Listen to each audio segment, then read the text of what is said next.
And we are live. What's good, y'all? It is the DL Saint I Really Want to Know podcast. What's up, y'all? Y'all know I'm DL Saint. And we're about to get started here. I just want to check the sound real quick. Make sure we are good. And it sounds like we are good. Hey, man, we ready to do this, man. This is going to be a good episode. A great episode. I'm looking forward to it. We got two strong brothers on here, and we're going to talk about does the Fresh and Fit podcast help or hurt men? And basically, we're talking about the manosphere and the red pill culture, red pill content.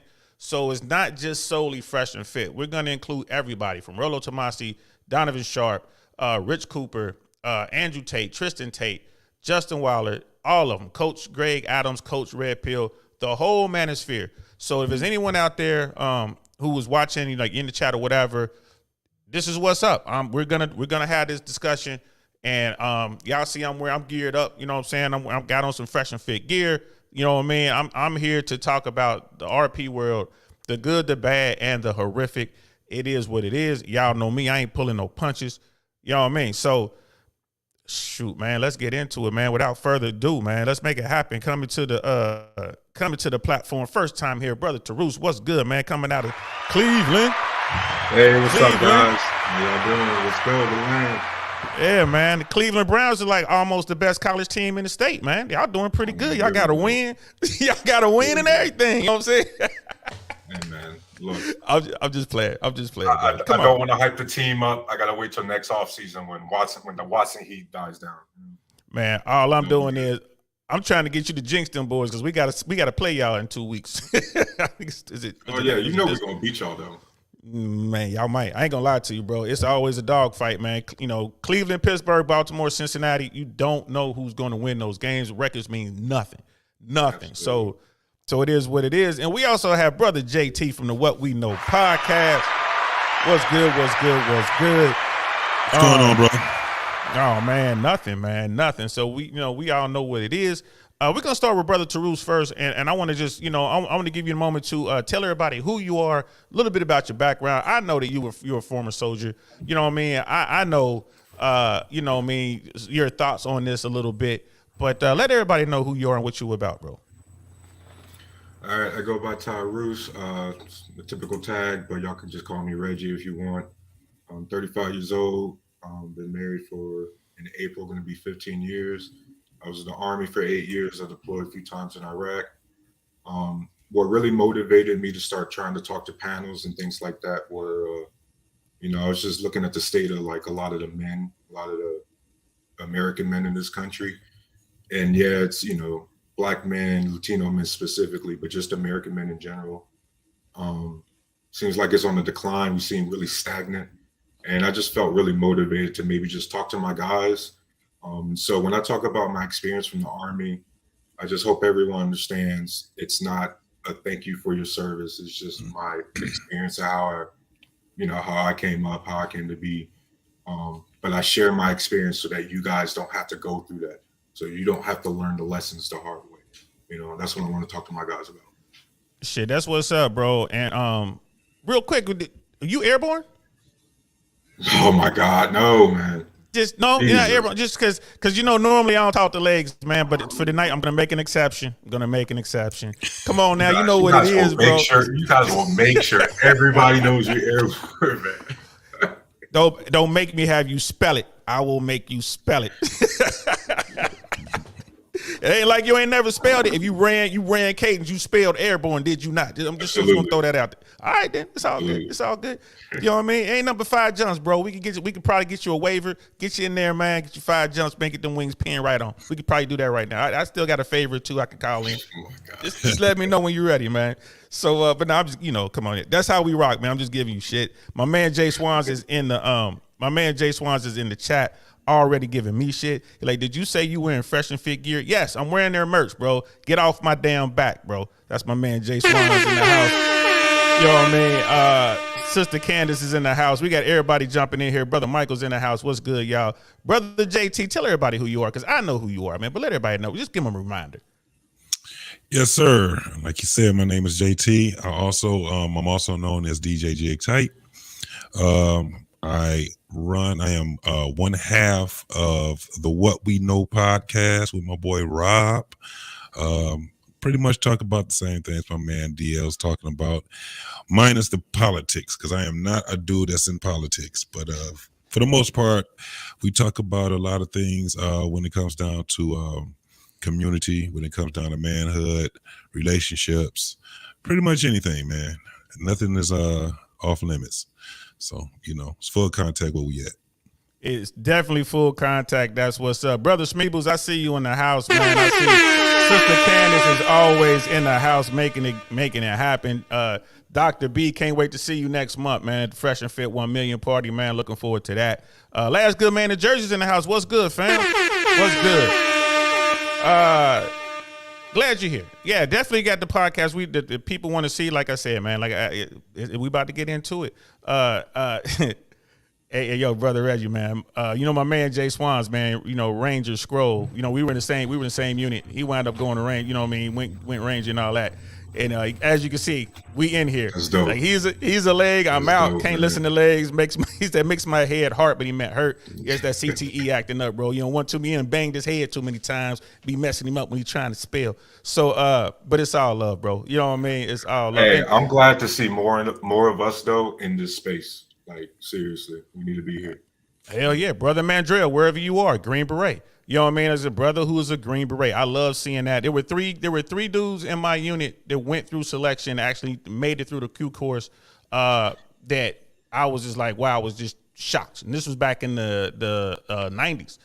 This was back in 93, 92, 93. So there was plenty of examples of brothers who were hardcore coming out of an aviation unit, getting and becoming Green Berets. So and yeah, we could touch on all that too. So man, all right, bro, let's get into it. So, and this is how this show came to be. You know what I mean? It was Brother Taroos. We were on Black Man Unfiltered Networks. We were talking about some other stuff. Apparently, before I joined the chat, he had, lit up some people. You know what I mean? Apparently, because they were like, oh, you went in pretty hard. So he did what we do. It was like this. He was letting them all have it. Yes, sir.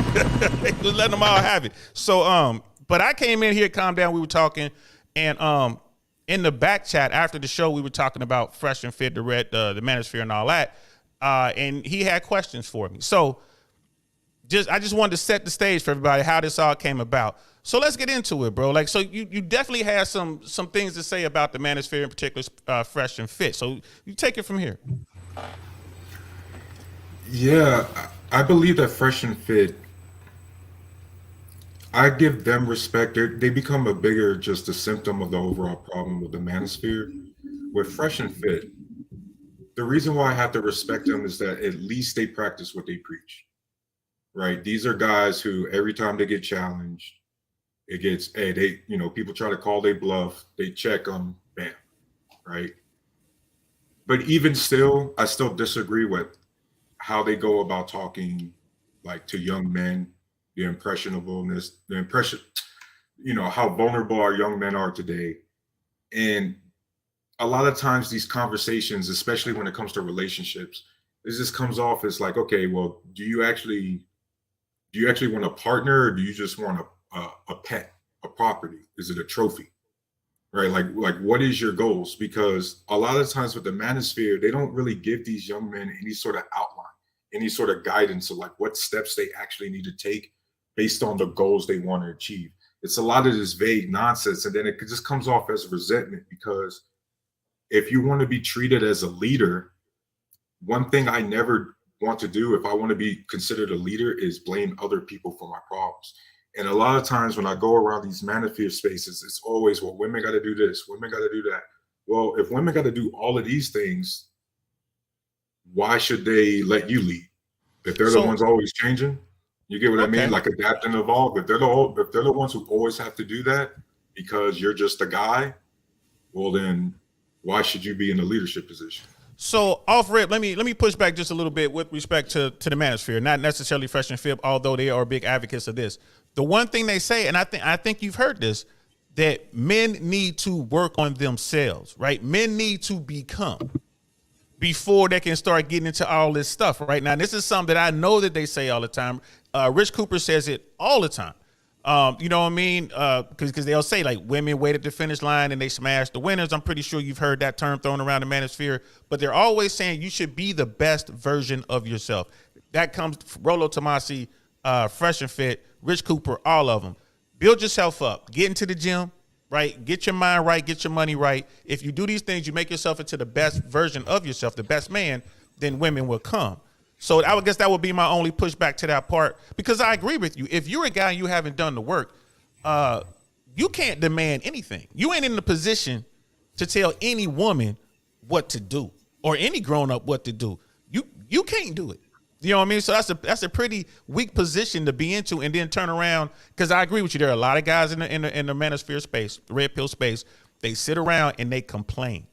That's all they do is complain, and they have no intention of getting better. And they're trying to snake out their other buddies, like, oh, my buddy has a girlfriend, but she really likes me. I've heard and seen that. And it's like you said at the top of the show. These guys, they don't know anything about loyalty. They don't know anything about leadership. They don't know anything about hard work. So would you agree with me there? But they do start with male self-improvement, or no? I agree with you there. And to be fair, I told you what I was going to do over this last week was actually watch the full podcast, watch the content, watch a lot of the non-clips. I did that. I saw all the things they was talking about when it comes to maybe investing, you know, way to carry yourself, things like that. Not only was it, so you did watch a couple of daytime shows. It wasn't all the after hours with the women. I hope you didn't watch all. Yeah. I can't properly at least gauge. Look, I'm not an expert in the manosphere. You know, I'm pretty new to this, but I can't properly gauge the content just going off of clips, man. I got to see the full video. I got to see what guys were originally there to view you for. And a lot of these guys start off as the self-help gurus, right? You know, trying to make men, you know, hey, this is you got to pick yourself up by the bootstraps, however it is you want to call it. But then it gets to the point where they know what's going viral, because their viewers is also clipping the content and making the crazy headlines and making it go viral. Because a lot of that manosphere nonsense is also based a lot on confirmation bias, right? Which a lot of spaces tend to be. But with the manosphere especially, man, it's gotten to the point where it's become less entertainment and more real life. And I think you could kind of see this play out in the numbers with overall American culture, man. I mean, you see certain demographics of men, their life expectancy is on decline. Drug overdoses is up, suicides is up, the rate of violence is up. And it's just so many different demographics of American men all going through maybe something different, but combined, it's really devastating.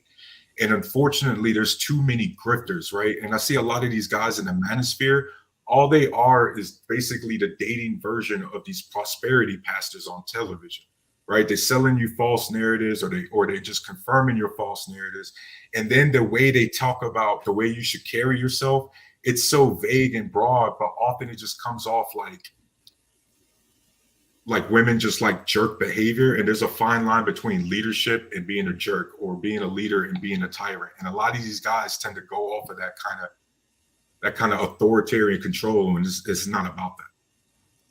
Okay. And I hear you. You know what I mean? Now we're going to have to start going in and start naming names on these manosphere guys, because I agree with you, but we're going to have to, because we can't keep it vague. Now, I will say this, like you said, Myron in particular, but Fresh and Fit, they practice what they preach. I got to give them that. You know what I mean? Would you agree or disagree with that with Fresh and Fit? I agree. But as for the rest of the manosphere, the pickup artistry, the crypto guys, the passport bros, yes, I'm with you 100%, because they are selling slivers and aspects. Let's get Brother JT into this, man. Like what? So far, bro, what are you thinking? Because I know you were like, I got to get in on this, and I'm like, all right. So I sent you the link. First of all, why did you want to get in on this so bad? And let's hear your position. So it kind of goes to the point of what Taroos was talking about when it came down to grifters. You got a lot of these guys that think that they're talking to them. You got a lot of old guys think that they're talking to them, so they get pissed off at these guys. You got a lot of young guys that think that they're in that whole manosphere. They think that they can go and demand something from a woman when it comes down to getting sex on a regular. They think that they can go and get this so-called thing that they call submission. All these different things. So it's like a narrative that's been pushed, but I'm not sure if it's being pushed through Fresh and Fit. Again, it goes to what you were saying, saying that you got a lot of other guys that's been in this manosphere way before Fresh and Fit got big. When they were very small and they were on everybody else's channel, they were going through this whole thing too. Now, one thing I can say specifically with Myron is that he did learn a whole lot in the year and a half, 2 years that they've been in, because he was a firecracker at first, man. He was going in on women. He wasn't giving a fuck about what they were saying. It was just when they said something and they said something that he perceived to be disrespectful, he ain't give him no chances. Once he tell you it's time to go, he's not going to go back on it. And so it was a lot of things I seen that he had to have. And like you just said too, bro, these guys we seen it in front of our own eyes, how much they've grown. So when we look at them being the spokesman of the red pill, I don't think so. I think that neither one of them ever spoke as being those guys. But people always put them out there as those guys, those red pill guys. They just say, no, we're not. Just like when they talk about when people say that they're valuable men of value, they like, we don't really claim that. Yeah, high value man. I think it's just a lot of, high value man. And I just don't, I think it's a lot of misconceptions that people have without listening to, a lot of their content, specifically the morning, the day stuff. The night stuff is for entertainment, but you still can learn something. You still can learn something. You can still learn something, but it's definitely, I can't even watch the after hour shows anymore. And I kind of I'm with Brother Primal Studies on that. Like I've seen too much cringe behavior from both Fresh and Fit to take them seriously. Cheers for making money, but I wouldn't rock with them. And I mean, and I do. And I people are like, man, you always bragging about it. No, I'm trying to be transparent. Y'all need to know I rock with these dudes off camera. You know what I mean? So, so I like to make sure people understand that. But before I decided I was going to support these dudes, before I decided I was going to rock with their content, I needed to meet them first, because you guys are 100% correct. There are a lot of fakers out there, and they're just out there getting the bread, the pickup artists or whatever. There's people that'll sell you anything. And not just on YouTube. I mean, just in life, we all know this. So I'm like, if I'm going to rock with somebody, I need to meet them. You know what I mean? Even to this point, like at some point soon, I'm gonna meet y'all. It's just, it's winter and I ain't trying to come home in the cold. You know what I mean? Like I ain't messing with y'all, Detroit and Ohio, Cleveland, Cincinnati, But spring roll around, y'all gonna see me. But I agree with you 100%. And someone in the chat was saying that it was basically like Jerry Springer, and that's what brings the money in. Now there's the business aspect to that platform and all the other platforms, right? They are making money. So I think that's why we still have the after hours, because that's the show that draws the men in, the majority of these dudes who need it, but then they come over to the daytime shows, which doesn't get nearly as many views. You know what I mean? Here's the issue with trying to give them the excuse. Because whether it's daytime or nighttime, it's the same platform. Yeah, agreed. Good point. Unfortunately, we can no longer just give it's entertainment, where we're seeing so much of this behavior during the entertainment after hours start presenting itself during the daytime in real life amongst men. Right. And so now all of a sudden you can't just chalk it up to entertainment, because we got way too many dudes going down this path of actually acting that out. It's no longer entertainment. Right. Like, one of the things, I'm a big body language guy, and I've been taught like body language and how important that is, especially when it comes to just day-to-day things. I always noticed a pattern that how Fresh and Fit would talk to women compared to how they talk to dudes on a regular basis. The energy, the way they have their chest out, is a little bit up. It's almost like that academics guy. Like the energy just seems to be so much more present when it comes to women, and like, this presence of a commanding presence, or a false version of it. But when it's dudes, unless they just know that this guy right here is just below them, it's always like, oh, okay. It's always more chill. They not cutting people off like that. And I'm like, okay, well, I've seen guys like that in real life who are so quick to run up on a girl or like get loud with a girl. But the moment a dude, even the same size as him, walks up on him, quiet. All right, and I'll definitely speak to that. You know what I mean?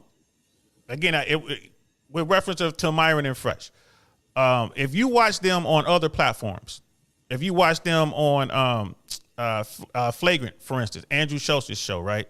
They went to Flagrant, they went to New York, they went to their thing. They went in respectful, and the Flagrant guys, a couple of them, not Andrew Schultz, but the other dudes, was on some, you know what I mean? They was on some bitch shit, right? And I'm here to tell you, and this is one of the things that I can't agree with you 100%. Myron ain't trying to intimidate some woman. Like, this dude don't have a problem using his hands. He don't have a problem, you know what I'm saying, squaring up with a man. And again, it's because I've been there behind the scenes. I'm not trying to rock with somebody like a DJ Academics, for instance. Academics, yes, 100% what you say, I gotta agree with you, right?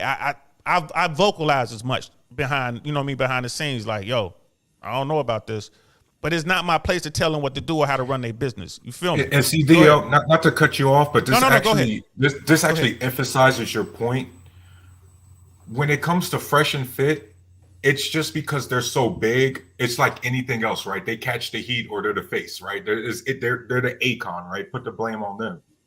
But then it's really the bigger problem is like really everyone else, right? The academics, some of these, like one of the most cringiest things, just as a husband and father, one of the worst things I hate when I was trying to research this is watching the reaction videos of, like, apparently on the internet, it's like women hit the 30 or 35 wall or whatever the hell that is. Yeah, right. And they reacted to like random women on TikTok, you know, whining about their dates or relationships. And then I go, damn, bro, you guys though are the misogynistic and sexist version of the Klan. Y'all can't even put your face next to the comments, right? Like, you either no one knows what you look like, or you hiding behind some like anime avatar or something like that. You can't even put your own face and be a man and actually, you know, put a face to the rhetoric. Like, that's just some hoe shit to me.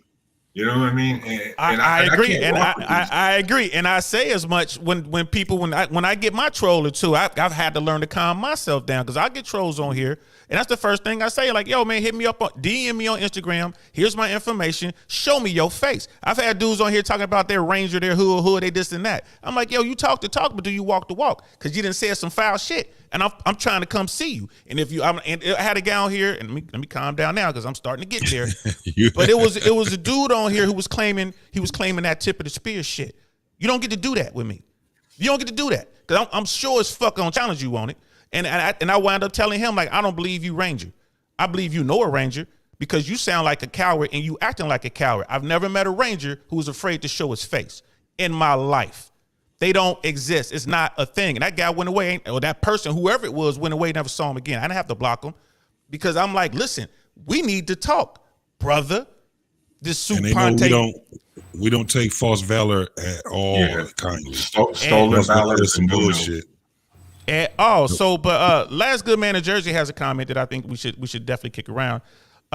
There's what people say, and there's what how people say it. I'm curious to know if people disagree with what they say, and that's the overall message in the manosphere. So let me ask you brothers this, and in the chat, this is a question for y'all as well. Is the manosphere necessary in today's world? Go. Yes. You first, brother. And why is that? Because everybody needs an outlet to get it off their chest. You know, the problem is that the manosphere, like any other grifting group, does things to latch on to real vulnerabilities and real issues on society, and then try to make that the overall like narrative or the theme, when it's really just a symptom, or it's really just something we got to just figure out individually. And but we need a space, because guess what, man? We see what happens when people go underground, right? That thing doesn't go away. It just festers, and you know, Jan 6 happens. Exactly. You know, so it's like, or Sandy Hook, or you know what I mean, you name the event. right. And so the reason why that's the main reason why the manosphere needs to exist is because at least it's a big community of men talking to other men for the most part, right? And so that we need more of that, but unfortunately the men that, or at least that originally came to the space, they came with bad intentions. They came with that snake oil salesman nonsense, right? And so right now it's really hard to tell the difference between the people that are at least trying, you know, good intentions and all that, versus the one that are just straight up like, okay, you just toxic shit. And brother JT, what say you? I agree. It is definitely needed. However, we have to have some balance with inside of that.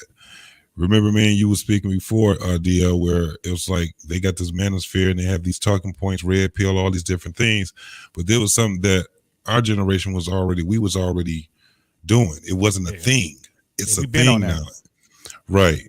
So now, it's definitely needed because you got a lot of lost men out here right now. And yeah, man, you got a lot of dudes out here deleting themselves. They out there deleting the whole families, you know. And so when you have this outlet, my only concern is that it overcorrects, right? And then it turns into something else. Next thing you know, it'll be a male version of feminism. You know what I'm saying?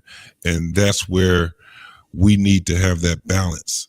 And right now, you can see a lot of posers that's out here that's infiltrating that manosphere, and they're trying to put their own narrative with inside. So as long as we have guys that's with inside that can challenge whoever comes in and say that they are part of that that culture, they got to be challenged. And I agree with you. Absolutely. And brother JSWANS, he's like, to me, it seems the manosphere is full of single guys telling other single guys how to get women. And that's to JT's point. Those are the grifters. Those are the people who are coming in there and they kind of corrupt the I guess the movement, if you want to call it that. You know what I mean? But these lessons need to be taught. Brother Primal, definitely not a fan, but I respect this man. Like I said, anybody's forming military, you got my respect, and I appreciate your comments. Like I've seen and heard clips from those dudes go super 9,000 simp mode, but talk about being a man, hard pass for me. And I'm not going to push back on that. As men, as people, we each have to make up our own mind about the content. Like take the good stuff and leave the bones. Go ahead, bro. So I need you two men to give me an honest critique then. If I'm going to decide to be in this space like this, as a married man, how should I go about talking to these young men in these spaces without the snake oil aspect of it? Like, I just want to come and talk to these dudes as a married person, because right now you guys brought up a good point. A lot of the dudes who are straight up grifting, they married. And so they over here telling these young men shit that they wouldn't even done themselves. And I hate that, because then it makes us look like shit. You know what I mean? And so how would y'all advise me going about that? I'll take the first crack at this. I would simply say be yourself.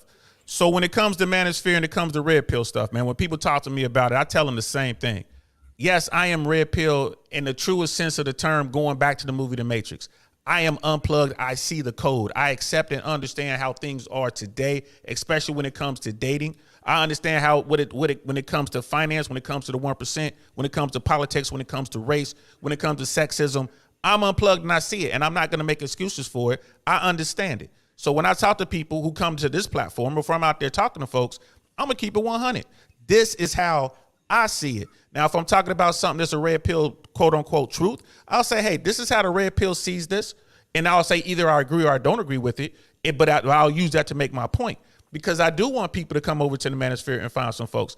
I do think you can learn something from a Rich Cooper. I do think you can learn something from a Fresh and Fit platform, but I have to agree with y'all. There's a lot of other stuff there that you're going to have to sift through. You know, especially if all you watching are the clips or all you watching is the after hours stuff. Because again, there are a lot of women that come on there and it's like, yo, where did they find these chicks? They found them in America. You know, because people are like, oh, they're just Miami chicks. Like, no, they're not. They're from all over. And here's the thing, just pearly things, right? She's taking the manosphere by storm. She's over 700,000 subs. She's basically doing the same thing in Britain. And it's the exact same conversation coming from the exact same demographic of young woman. And we're talking about two different cultures. Yes, both countries are first world, but we're talking about two countries. But they're saying the exact same stuff. You know what I mean? So this information is getting out there somehow. And I don't know if that's mainstream media, print media. I don't know where it's coming from. I don't know if it's social media.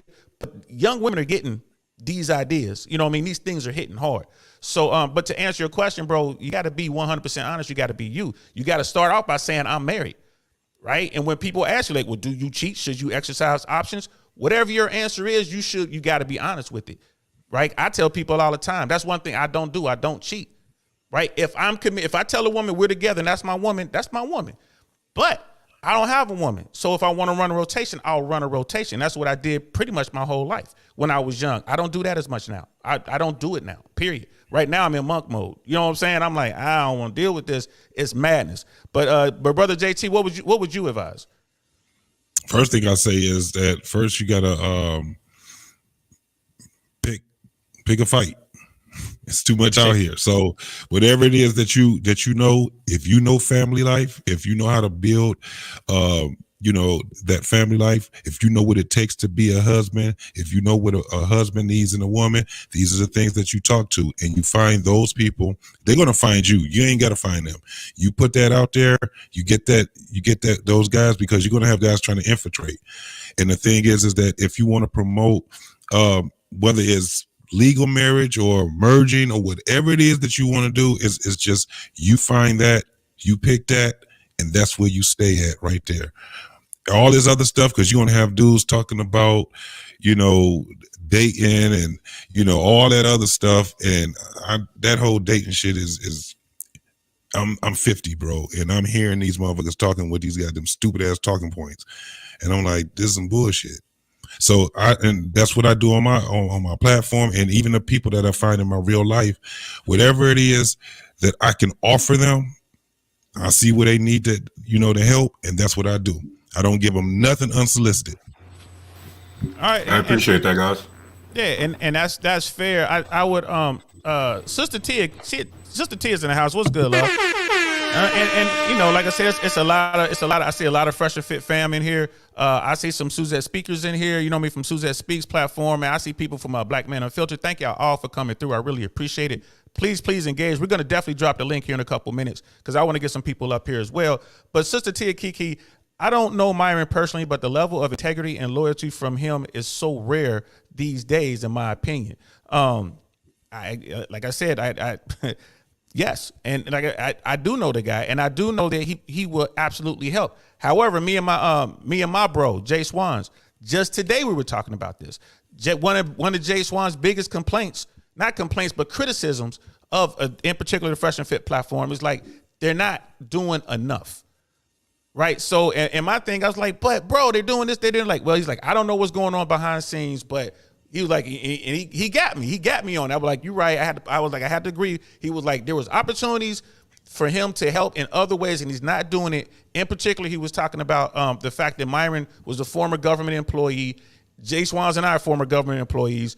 We're always out here trying to get people on into the government. And for those of you listening, we're former air traffic controllers. In June 2023, the FAA is doing another hire. Be looking for the thumbnails. We're gonna get you guys up to speed. We're gonna show you how to apply. We're gonna show you what the requirements are. We're gonna get you started, get you an opportunity to change your life. So, and I just had to get that out real quick before I forgot. But JSWAN's biggest criticism is, why isn't Myron doing that? He has 1 million subscribers. He could show all these young men how to apply for various jobs within the federal government. And I had nothing. I had nothing for that. I'm like, you're right. You got me. I'm gonna talk to Myron about it when I see him. To be fair, isn't that sort of like telling somebody who's advocating for breast cancer, hey, how come you're not advocating for heart disease as well? Well, there's people who's already doing that. Why can't I advocate for the things I want to advocate for? You know what I mean? So we got to take that into consideration as well. Okay, I get that. And Brother JT, you have any comments on that? Yeah. So for one, he is doing I don't know what happened. He pushed that show back. When he does his own shows, when he does it by himself. Yeah, that's Fetted. That's called Fetted 1811. Yeah. So no, he actually is and it was in the summertime when he was talking about that, showing people how to be, to get into being the FBI, what they have to do, the qualifications, all that. He already spoke on that. He already said it. He was going to do it. Why did it get pushed back? I have no idea. These guys been, these dudes, they do a lot, man. They do a lot. Yeah, and that is true. Of things. And then you also got to understand this dude, like the shows that they do that actually he likes to do. It's the show that they do in the day, because he learns as he go. It's not like, he was in stocks and bonds. He's in real estate. He's learning as he goes. So they put that on the platform. That's why they bring so many people to go and instill man improvement. So I can't really rock with what he's saying. Well, why he's not getting anybody in, because the man is self-improvement. It's for men to better improve themselves and not to improve themselves to get women. That's a byproduct. Isn't that what he says? It's to better yourself. That's one of the things he was talking about doing. If you want to be in, and a lot of times, a lot of people suggest a lot of these shows that they want him to do, and he does them. They do, and sometimes it does boil down to maybe a reminder. They have literally over 1 million subscribers. They have people hitting them up constantly on all platforms. And they do, they try. Look at me over here with, what we're doing over here, and I'm proud of what we've done in the 7 months. But it's hard for me sometimes to keep up with the shows that I say, yeah, we're gonna do that show, and I'll get tied up doing something else and I'll forget. Sister Follow, she was saying that she would love to see this conversation with women on the panel. I am working on that, love. I've been working on that for a while. It's really hard to get sisters to come up, but I'm really working hard, because I want to have this conversation with women as well. And not just red pill women either. I want to, because you mentioned a group of conservative traditional women having these convos with them. They're not going to do it on their platform. They've said as much. They're like, that's not their platform. That Fresh and Fit, you will never see a panel of women on Fresh and Fit like just Pearly Things and some of these other red pill women. They're not going to do that. They're going to continue doing their model, which got them, to this point of success. But that doesn't mean that other platforms like this platform or some other platforms won't do that. I'm definitely going to try. What's your opinion on the women in the red pill space? Like, what do you think about that? I'm fascinated by it. I think that the women in the red pill space are, they're brave to kind of, buck the grain. But there are always women. I think a lot of the women in the red pill space are women who are in either married or long-term committed relationships, been with the same man. Like we got Sister Candace in here, Queen Candace. She's married. Her husband's in the military.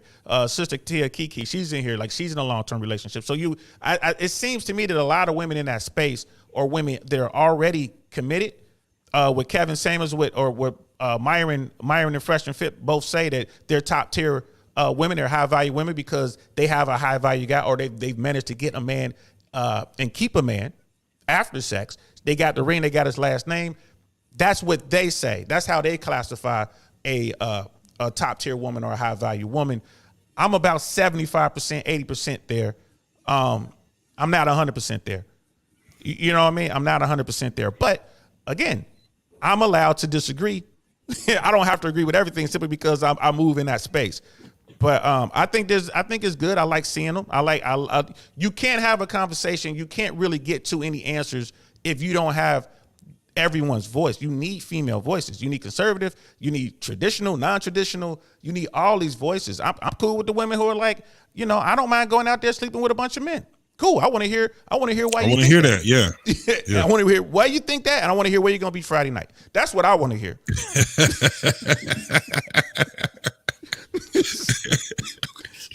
But y'all know what it is. Yeah. But hey, my brother, the other thing that you were saying also about when you say, as far as like the energy that they put towards men, it's not the same energy that they put towards women. I kind of have to give you some pushback on that. One of the reasons why they don't have a lot of men on there, and in a couple of shows, you've seen them do they do like a see what works, right? And Myron he's not in that scene, that club scene. That's fresh. Yes. Fresh brings these guys that's there, and he's done it 3 times already. And when you have just as many guys as you have women, it goes entirely wrong with the guys. The worst you can get out of a girl is that she refuses to go, and they end up getting her up out of there. With these dudes, you got potentially, you might have to shoot one of them because they're gonna be trying to tear up your whole goddamn spot. So, and we've, like what we were saying before, he's kicked out dudes. He don't play with that. You know how it is with us, man. As far as with men, first and foremost, when you disrespect a man, you gotta expect this man to retaliate with force. You know what I'm saying? So that's the whole thing. With women, they are the aggressors. They think that because they're women that you can't put your hands on them. Even with Myra, when he get him up out of there, it was a couple of times he done been hit on, he been slapped on, he got spitted on. He never put his hands on him. He just say, I'm never going to put my hands on him. And he calls the cops with him. But how many times can that happen? That's one of the things where it gets to a point with me, when I look at the show, I say, man, it's not going to last that long when you keep having these type of riffraffs coming in, because something is going to go really, really wrong. And him and Fresh is going to be the ones that everybody going to be looking at as the villains. And that happened before. A couple of times it happened. Yeah, they had a female who was armed, allegedly, who was armed on the set and was trying to get to her purse where she allegedly had a pistol. Brother JSWANS like, brother, did you say Myron don't be getting big with the women and on his show? Here's the thing. He don't get big, like, to me, like get big, like act out of pocket. You know what I mean? I've never seen that.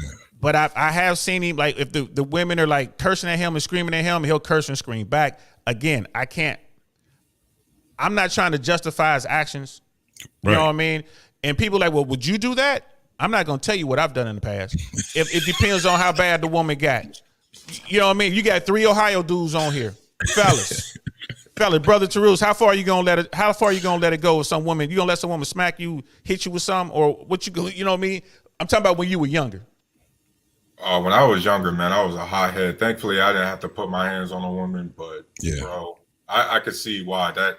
And my mom was born and raised in the Bronx, and she told me straight up, don't ever let anybody put their hands on your face. Yeah, you know what I mean? That's the number one rule. Yeah, absolutely. And so yeah, I'm not justifying it, but I've never seen him try to like grab a woman. The dude works out constantly. If he wanted to, he could absolutely hurt these people. So I'm saying that. And I see you, bro. I'm about to bring you up in 1 second because I'm trying to catch up. I'm trying to show all these chats. We got brother DUSTO in the house. What's good? Brother Primal still here. Appreciate that, y'all. I really do. Brother Michael's in the house. There's a video I wanted to show. We were talking about this. I want to show this video of this guy. This is the first guy that ever got quote unquote Frank Castled on Fresh and Fit. So I'm gonna load this up and we're gonna check this out. So yeah, and I see my brother here. I can tell this dude is fake as fuck just by looking at him. But go ahead. Oh, straight out of Las Vegas, supposed to be some sort of Vegas. I didn't know who he was prior to the show, and I still don't know who he is. But let's check it out. And this is from NTR's podcast. Yeah, please go check it out. But let's listen to this.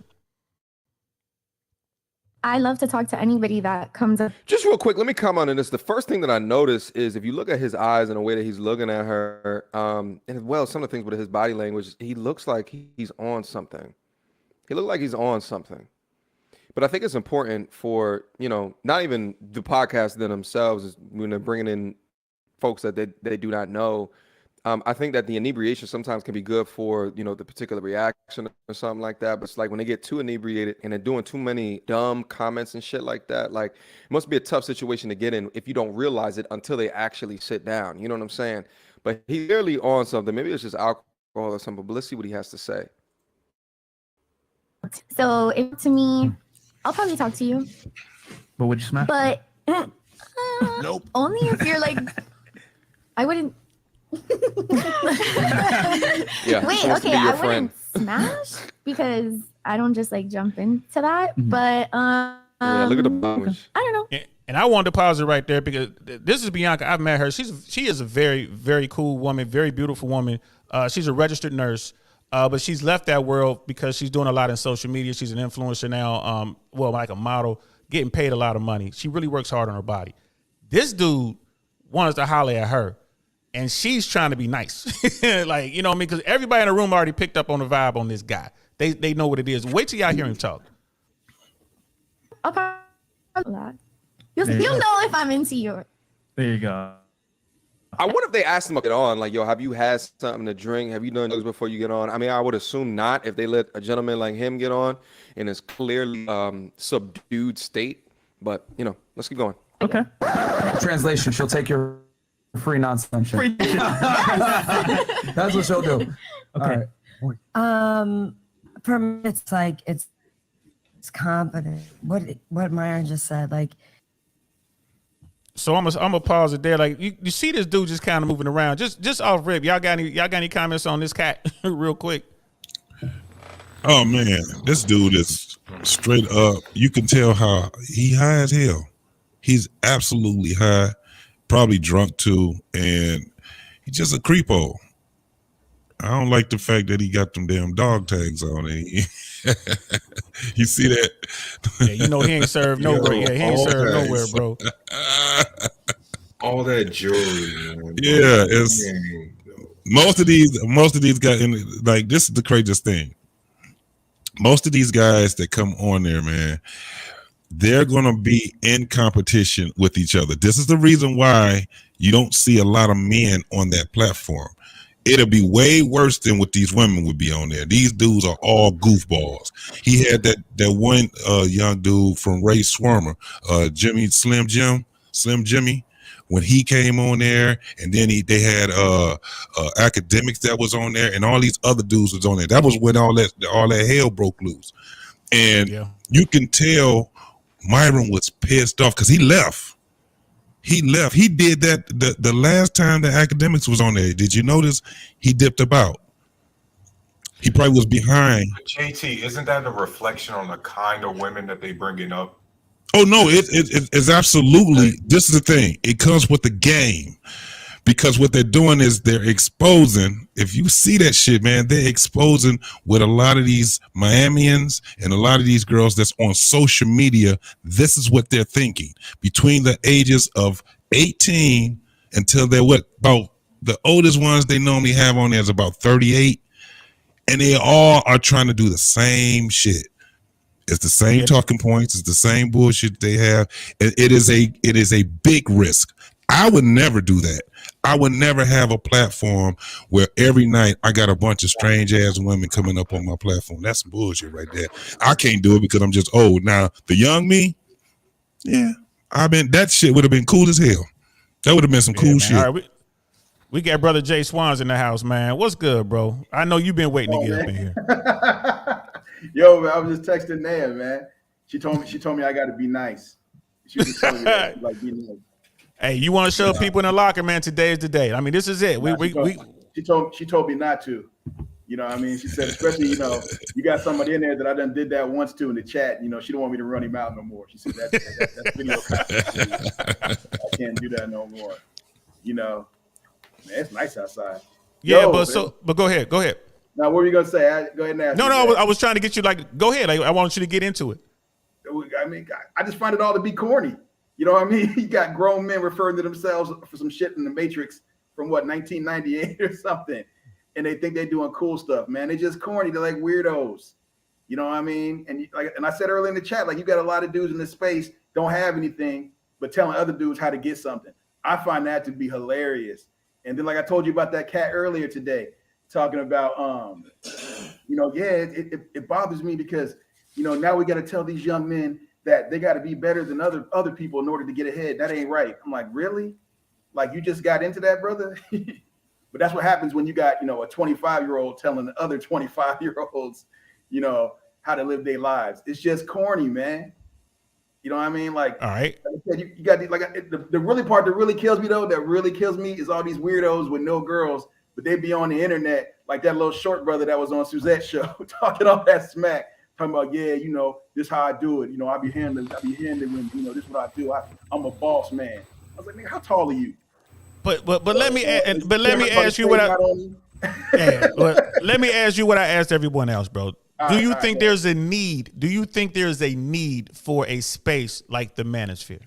You're not in my bubble. You know what I'm saying? But I'm not talking about your bubble. I don't In know general, other bubbles. You know, I mean, it depends on what that space is being used for. Is there a need for something similar? Yeah, okay. If you're asking me if there's a need for men to reach back and help other men and help develop other men, yes. Okay. Yes. all right. That's what we're talking about, right? That's pretty much that's what the manosphere is designed to do. Yeah, it is. It's designed to do. You know what I mean? But you still got to look at the I'm gonna make a intentions nasty around it. reference, but I'm gonna clean it up. Yeah, go ahead. Hold on, I And couldn't hear that. Hold on, wait. What was I that, brother couldn't hear Truce? that. Wait, was he whispering? That's how legs talk. No. Oh. Oh, that's right. I forgot. On this chat, brother. We brought the Ranger up, brother Taroos. My bad. You outnumbered. It's 3-1 up here, bro. It's 3-1. Oh man. I just heard.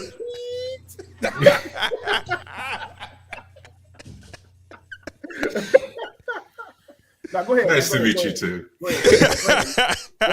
Leave me alone. You know this is big. Go ahead. I think No, I can't even listen a lot to of. I can't even. I'm about to mute him. I got rid of him. Sorry, man. Go ahead, man. Man, you gave me the head nod. See, I'm sorry. I am sorry, brother. I'm picking on you. You could. I think one of the problems, though, is the direction of which the manosphere is, I guess, headed or being led by, right? Because obviously, as I answered, at the beginning of the stream, it's necessary, right? But just because something's necessary doesn't mean it should be trusted, right? Government's necessary. I don't fucking trust the government. Law enforcement's necessary. I don't trust law enforcement. You get what I mean? Like those are two different motivations. Those are two different ways of thought. And a lot of the times the way the manosphere has grown could be a symptom or at least a snapshot as to the state of society amongst American men. And the fact that you're getting clowns like that who are all about this alpha apex predator nonsense, you know what I mean? The fact that we got more and more young men being like sucked into that is a symptom of the toxicity in American culture as a whole. So you're coming from it from a holistic position. You're like, all right, we do need male improvement spaces, but what's going on now is some you basically like it's kind of some bullshit going on out there. So how would you so how do you fix that then? Burn it all down. The way you fix it is you fix it from a utilitarian and a mechanical standpoint. A lot of the problems with the manosphere is that they use emotional based arguments, but they want to be considered men and leaders, right? But then it's like, well, hold up, you keep whining like the women you trashing all the time, right? And so part of the thing is, right, for men, we like structure. We like a structure, we like an environment, we like a routine, and those things need to be hammered on. So, but structurally, what needs to first change is we need a public education reform. We need to bring back things like shop class and trades back into high schools and everything, because we all know that young men like working with their hands for the most part. Yes, there's some guys who like the computer programming. For the most part, we need to bring back shop because we need our young men to not think that college is the only way, because they're missing out on the havoc, like the plumbing, the electrician, all of these dope jobs that aren't putting people into a massive amount of debt, right? That are able to actually build some sort of wealth or some sort of routine, right? That also means that earlier we need to start putting some more STEM education within early in our elementary schools. Why? Because we know that society as a whole in the labor market is becoming more and more technical. So if we know that, then we need to be proactive instead of reactive and make sure that we're freaking teaching the kids the relevant skill set necessary, or at least planting the seed. That way it's not smacking them in the face so hard when it's time to start learning these different things. The other big issue, though, however, I understand that family court is a big thing. I know you guys was talking about that earlier today. Oh yeah, and as important as that is, I still think it's a symptom of the overall root problem, which is the fact that you're seeing more and more men unable to build some sort of foundation, some sort of generational wealth, if you will. we all know that the easiest and most successful path to building wealth is that 30-year home mortgage. You know what I mean? It's just the old school, old white guy. Hey, I got this fucking house. I'm going to put my money in these ETFs and mutual funds and everything like that. But instead, we got the manosphere guys right now talking about, you know, this, look at the crypto bros and the passport bros and all this like fast money schemes. And these things aren't sustainable. These things don't actually give you some sort of foundation. You're basically just messing around with funny money. You know what I mean? Like, bro, I invest the way I invest. If your company ain't ran by somebody who looks like Mr. Burns from The Simpsons, I'm not investing in you. You know what I mean? Because I already know you're not about cash. Bro, and that's funny. And we definitely gonna have to do a show on that, because I do love talking about that sort of thing. But the world is changing, and this is what I wanted to talk about in particular with the manosphere. There's a lot of things going on in the manosphere that addresses the fact that shit has changed. Like, say what you want about the manosphere, say what you want about Donovan Sharp, about the Tate brothers, like Andrew Tate. Speaking of Andrew Tate, that's the leader of the manosphere right now. I mean, hands down, that's the dude, right? Quote unquote top G. But you know what I mean? So you got that, you got his brother Tristan, you got Jay Wiley, all the rest of them. If my daughters brought home a dude like Andrew Tate, bro, fuck no. Bro, great. I'm glad you brought that up. But glad you brought that up. Now let me finish this point. Let me finish this point, and then we're gonna get into that. Yeah. Let me finish this point, and we're gonna get into that. But the world has changed. As a 52-year-old man, I've watched it change drastically. That's why these guys are falling down the red pill rabbit hole, and they're latching on to this stuff because they can't compete. It's the same thing with college, right? The thought that we can go to college, get a degree, going to come out making more money. Everybody know that's bullshit. What the kids say, that's cap, right? You're going to go to college, you're going to come out of there indebted, and now even today now. They don't even want people with college degrees. They don't care. So you go out there and you spend $40,000, $50,000, $60,000 and up on a college degree. If it's not STEM, if it's not like a doctor or architect or engineer or something like that, you come out with just your degree. You're competing with a guy like me who has 15, 20 years of experience. You're not going to make more money than me. You're never going to be able to pay that loan back. There's your house. You're talking about getting that home. You can't even buy a house because you're smothered in debt. Things are changing. Crypto is not going away. It's not. There are parts of the world that's the only form of stable currency is cryptocurrency. It's not going away. Bitcoin and Ethereum are here to stay. In fact, America just developed their own crypto, their own coin. Again, that's for another conversation. So things have changed so much and so fast that these guys are completely lost. Hey man, I don't give a damn. Shit ain't changed that much. My gang would be strong today. My gang was strong in the early 90s. My game is still fire. I don't give a damn. Right, but see, that's the thing, DL. Like a lot of the things that guys are complaining about in the manosphere are shit that was going on before social media. Right? They whining about the same things that it's just like he said, they whining about the same things that I heard when I was single. Like nothing's changed, just the avenue. Damn, now I gotta agree with a leg. Damn it. Yo, yeah, you ain't gonna win, Taroos, on this episode, man. Just suck it up. Just suck it up, Airborne. Just suck it up, Airborne. But I said that to you. How many times I said that to you? Like, nah, bro. Look, my game would be strong. Look, my shit is generational. All right. Here's the thing. My kid's game is still strong. Here's the thing. So is mine. Right. So is mine. So is JT's. So is mine. So is JT's. So is Taroos's. We're in the top 20%, my brother. We're in the top 20. Let's use their terminology. Let's talk about the top 20. You know we're in the top 20. Because can you break that down for me? Because I don't understand. I'm just all right. I'm just lucky. All right. You ain't lucky. Okay. Okay. Let's break it down. About that. You know, like when I hear that top G shit or I hear that top 20, 80, but what a high value, man. I'm like, whatever. Because let's break it down. High value if you don't know that person. Let's break it down. And someone in the chat, I'm pretty sure someone could grab this for me in the chat real quick. Like so someone give me that Tinder study or whatever. Like, you know, like women's, like when you talk about what's going on now, the way people meet is online. They're not meeting people at work, right? They're not meeting people at church. People don't go to church. They're not meeting people through their family. Hold up. You talked about this earlier, and you're like, yo, you be meeting women all the time. No, And I don't be on women. Tinder, I don't be online. That's not what I said. I said women be gunning at you all the time. Same thing. No, it's not. No, it is No, not. it's It is Look, not the same thing. Women, It's not- women. hey, No, it's women not my see fault you. if May married well. All right. Hey, she what- won the lotto. Look at somebody trying to get jokes in. Somebody trying to get jokes in, bro. We're trying to get this point across. But All it's a right, valid point. It's a valid point, right? 'Cause I'm like, Women see you, brother. The bottom 80, I call, I always say the basement dwellers, the bottom 80% are not seen by women. 1 in 3 men, right, today, between the ages of what, 18 and I think it's 38 or something like that. I'm sending it to you right now, bro.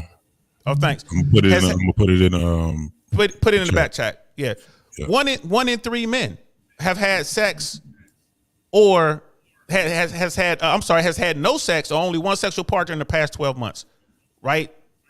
That's 1 in 3 men. Women only swipe right on social, like on dating apps. They only swipe right. Swipe right means I like that guy. 5% of the time. 5% of the time. What does this mean? Women don't normally see guys that haven't built themselves up, bro. How can they not see you? JSWANS. Hold on, JSWANS. How do you walk down the hallway? I make room for other people. I move over to Yeah, the tell the side. truth. Tell the truth. Tell the truth. How do you walk down the hallway?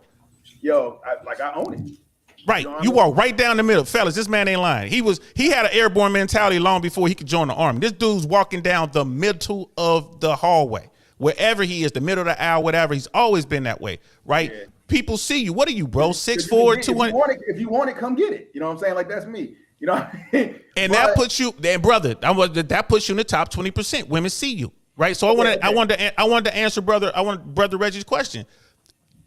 Kevin Samuels is the one who coined the high value man. You know, rest in peace to Kevin Samuels. Well, yeah, everyone did. Rest in peace to Kevin Samuels. Everyone did. I know I did.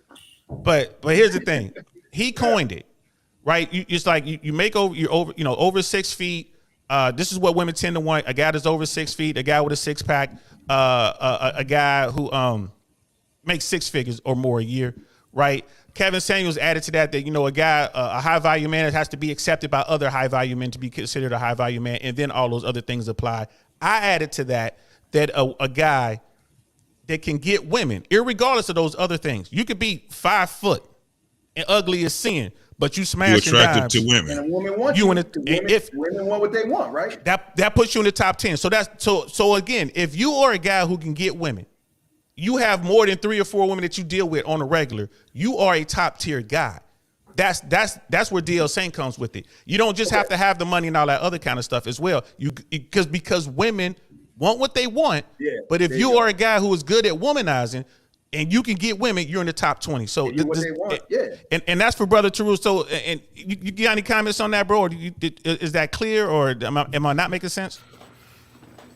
I get the idea, but if that's the point you're making, then I see why the Manosphere guys catch a lot of heat. Because first off, that's such a relative term, 20%, or what defines like successful or getting girls. I mean, for God's sakes, man, I'm 5'10", I'm 5'11" on a good day. Do you see the skin tone? Do you know the population of the world? This is average as fuck. Nah, right? someone called you DJ Envy when we started the show. Someone like, oh, you got DJ Envy on the show. And there's going to be a DJ Envy from Turkey, from Palestine, from Spain, from somewhere on the coast of Africa. There's going to be one that might look Japanese. You know what I mean? Because we basic. You know what I mean? And that's okay, because guess what? When you look around the world, what do you see? A bunch of average-looking people dating average-looking people, right? And so the idea. So when you list off the things that women want, of course, they also probably prefer the dude be a billionaire too. Just like dudes prefer this woman be a 10, look like Selma Hayek, and also have a freaking trust fund. You know what I mean? But just because those are the things that dudes prefer, that don't mean that's what we gonna get. The problem is that the Manosphere guys tell these men that they entitled to that lifestyle. They obligated to get something like that. That is. I gotta stop you just 1 second. I just gotta clarify that 1 second. They don't. Now some of them do, like the charlatans do. But like again, in Fresh and Fit, Andrew Tate, I can show you. There's a video right now on one of my past streams where Andrew Tate is sitting there telling these guys, like, you don't deserve, like, if you're a fat dude living in your mom's basement and you ain't out there trying, you ain't out in the gym getting better, you're not out there, you know, getting your game, your frame up and all that, your money up, you don't deserve a baddie. He said that came out of the top G's mouth himself. He's like, I deserve the baddie. Why should she smash you? But I'm just saying, they're telling these guys you got to build yourself up. First off, I'm a huge believer that some of these phrases that we have, that these old sayings we have, need to be broken, such as the customer's not always right. No, sometimes the customer's wrong. They need to be told they're wrong, and if they get out of line, they need to get kicked the fuck out. Right? There's a sense of entitlement there. And the same thing is with these guys, yo, you're not entitled to the fucking world. And the Andrew Tates, the problem is that when you actually look at them, ain't he a glorified passport, bro? Like he's this badass that he living in Romania. Hey, bro, like, bro, you know how broke Romania is. Real right? upset. Yeah, hey, like, bro, like that's what's gonna crazy. make him upset, man. No, because I gotta get this off my chest, bro. I was stationed in Germany for 5 years, dog. Beige rage. I was putting together all these trips, bro, like these road trips and everything like that, but not on those sex tour shit. I always told my homeboys, we are here to learn about the places we going first, and if we go out at night and you get whatever it is you hear, but we going here to learn something, to experience something. We're not out here just trying to be no fucking sex tours. Them dudes is whack as hell. I used to see them all the time being stationed in Germany, bro. And it's like, knowing Andrew Tate, that he was living in Romania or whatever, I know the next poorest country. I've been there for a 4-day weekend, Budapest, Hungary. Beautiful place, broke as shit. I've been there too. And those women, and especially in Eastern Europe, man, they be looking at these foreign dudes with the, yo, get me the fuck up out of here eyes. Right? That's like asking a freaking mail order bride what she thinks about being in love. Like, come on, bro. You know what I mean? Like we call them green card pirates. Yeah, Hey, bro, look, bro, I put on some sunglasses and made them cats in the chat lose their mind. Hey, listen, and you know what? And I hear you. And here's the thing. I don't want to get, like, Andrew Tate explained why he moved to Romania from London. Like he explained that, and did somebody just join? Did I lose somebody? No, I guess Andrew Tate, he explained that, and we got Tommy B in the house, man. Oh, I gotta bring this brother right up. You know what's worse than a leg? The sailors are in the house. What's good, Tommy B? What's up? We got the Navy up in this piece. Wearing dungarees. What's that? Hey, first of all, I want to say, first of all, I want to say this. First of all, and this is a heartfelt, man, from one warrior to other warriors, man. Thank each and every one of y'all for y'all service, even the leg and the sailor. Thank y'all so much for going out there and towing the line. I mean that with nothing but love. This is a 100% veteran panel. Hey, you want to thank me? Send me some money, some ammo. Yeah, send me some ammo. Man, you got half my weapons up there, and you want me to send ammo? See, Yeah, see, you see. I almost said a bad word. I almost said a bad word. Yes, it almost came. It almost came out. Yeah. I'll call you when this. Yeah, I call you when this shit is over. But I'm gonna say this real quick, and I'm gonna give brother Tommy the floor. It's about Andrew Tate. Andrew Tate, reasons he said, his words. The reason he said he went to Romania were legal reasons. He said he was tired of dealing with the westernized legal system. He went through some stuff. It cost him it was like $400,000 dealing with fake allegations from a woman. And he went there because he was like, the legal practices in Romania weren't the same. Now, I don't want to get into all the details. If you want to get into the details, he talks about it on Fresh and Fit twice. He talks about it on his own on those other pages. Just type in his name and it'll give you the reasons as to why he left to go to Romania. The guy was a 4-time kickboxing champion, but he didn't have a lot of money at the end of that. He wound up doing the cam girl business. He got into the cam girl business. That's where he made his first million and the millions beyond that. You know what I mean? So I see Brother True's like, oh Lord, I'm just putting it out there, bro. This is what he's done. To clarify, DL, he started this can business in Romania, correct? No, he did the can business in London. In London. So hey, hold on for a second. Yeah. Hey, how many times is Mike put in the chat? Because I can't see it. That Mike will do. How many times he put in the chat? Top G. I don't know, 3 or 4 by now. 3 or 4 by now. Stop it. Tell him to stop it. Stop it, Mike. Just stop. All right, man. You know.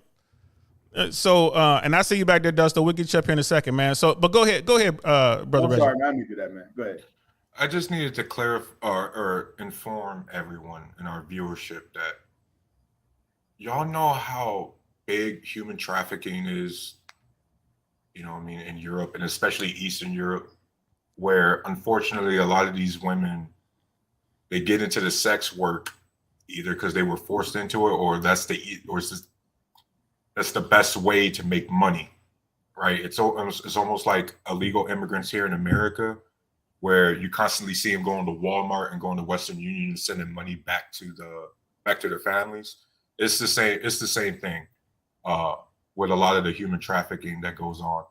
In London especially, isn't that also a hot spot for human trafficking, things like that? Yeah, so just like the good old Polish women and things like this. Just like the good old USA with women from Central and South America. I mean, it's the first when world we're problem. but when we're talking about young men and having this public platform and being a public figure and being impressionable on these young men, the messenger absolutely matters. Yeah. Well, and just just to clarify, they don't do it. He and his brother don't do it anymore. Basically, OnlyFans probably put them out of business, right? They parted their millions into others. I mean, again, I don't want to turn this into a Andrew Tate thing. I don't. And I hear what you're saying. Yes, shady. Does it sound shady? Absolutely. But how many missions? Well, I mean, I know you're a leg, and I don't want to make it hard on you, but I can tell you, I've been on a couple shady missions. You know what I mean? Doing America's business. So the way I look at that, the way I look at the world, is a little bit different.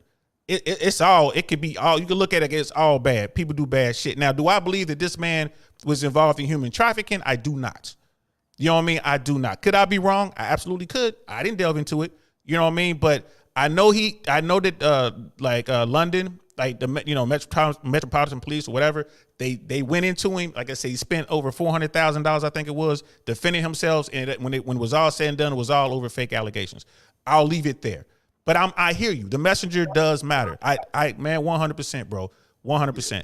You know what I mean? But he's never been wanted for anything. Like no one's looking for him. Not Interpol, not the FBI. You know what I mean? You know, not the French. You know what I mean? So whatever. Not the English, not the Germans. You know, like you said, Romania. He probably owns the Romanian police. He's been taken into custody in Romania again, based on allegations, false allegations made by an American woman. And like the American consulate called over and they had to come, and all that's online. But let's not get into Andrew Tate. I don't want to do that. I don't want to come out as fanboy. But I do want to say your point is well taken, bro. Brother Tommy, what's good, man? Oh wait a minute. I think brother, did JT want to say something real quick, or you want to go after? You got the Navy dude on there. He ain't had a chance to say nothing. All right, brother Tommy, you up? No, I seen your title. I don't know whether them cats are good or bad. I know some of the stuff that they be saying. In my head is bullshit, and I think part of my issue with a lot of these cats is the image that they try to portray on their way up there. Yeah. Neither one of them niggas was no ladies' man before they got that show, and you ain't gonna convince me that they are. Like it just, even in their practices after they've gotten the fame, pretty much show it. Oh, we're talking about. Oh wait, we're talking about Fresh and Fit, correct? Yeah, yeah. Oh, 100%. Fresh They and Fit. never In fact, claimed Fresh that. and Fit said, yeah, they said they're two nerds that figured it out. That's their words. They said we are two nerds that figured it out. They weren't. Yeah. So you know how what I do mean? you? So my thing about the whole thing is, how do you give advice when you don't even come from it? And then that's what get me. So when I hear advice like, if she doesn't give you the box, go to the other room and act like you calling another chick, it's like that's cornball shit, bro. Hey, but Like, you got to understand, they're not talking to. But you got to understand, bro, they're not talking to dudes like you and me. The guys they talking to are losers. If they're listen to the narrative that they put it out there as, they're speaking to these women and telling these women that you're not going to be able to get that top 1% of men that you desire. They're not speaking on nothing other than what the women are desiring. They ask them. That's why if you've seen the show, the first thing they do is set it up. What type of man you looking for? How much do we have to make? All these different things. And then that's when they say it's time for us to rain on your fucking parade. Guess what? Them dudes that you looking for, you ain't going to be able to keep them to yourself. You got to get a bunch of them. They're not talking about being a player. They're not talking about trying to conquer women and nothing like that. Well, if you that look nigga at said their he got day 1,000 shows, bodies. the day shows are telling dudes to get off their mug, to get off their ass, stop being fat. They're harder on the guys than they are on the women. They're telling the guys, listen, at night you got anywhere from 12,000 to sometimes they hit at 19 to 20,000 people viewing them that night. In the daytime, they are struggling to get 4,000 people looking at them, struggling. And they're telling them something that can actually change their lives. This is where I was saying that they get the bad rap because you got a bunch of dudes that claim them to be the spokespeople for the red pill and manosphere. They don't claim none of that shit. We're two nerdy dudes that figured it out, is what they always say. That's what they say. I done heard the dude claim he had 1,000 bodies, 100 bodies, or some shit like that. So now, okay, now you talking now you talking about Fresh, right? And I ain't gonna lie to you. I ain't gonna lie to you, bro. I ain't gonna lie to you. I've been with the cat. I watched the cat operate. I'm not gonna put a number on it, but I'm gonna tell you like this: just from the few times I've been in Miami, watching him, do his thing. Yeah, bro. Yeah, bro. It just is what it is. Who cares? That's what I'm saying. Right, you know right. He got, all that is just get a bag and you're going to get pussy. It is what it is. It's kind of the same thing we tell women. Like, you can get anybody to fuck you. Can somebody stay? You know, it's like, what's his name? BANDMANKEVO. He got the bag, yet they still cheating on your ass. So either way, you're going to get the coochie, but then when you want to BBLs and shit, you feel the cornball ass nigga that a nigga broke nigga like me going to be able to take it. So what are you really even teaching? You know what I'm saying? And the shame tactic is where it comes off corny to me, because I don't give a fuck what her preference is. Everybody's allowed to have a preference. Whether she can get it or not, it is what it is. But you're allowed to have a preference. Who the fuck's going to come out the gate and go, yeah, I want a broke nigga? Like, nobody. So, of course, you're going to give you the top of the top that you want. But, hell, I want a Ferrari. But when I go to the dealership, I'm looking for a fucking Honda. Right, brother Tommy, and let me push back just a little bit on that. We're talking about Fresh and Fit. They say it all the time.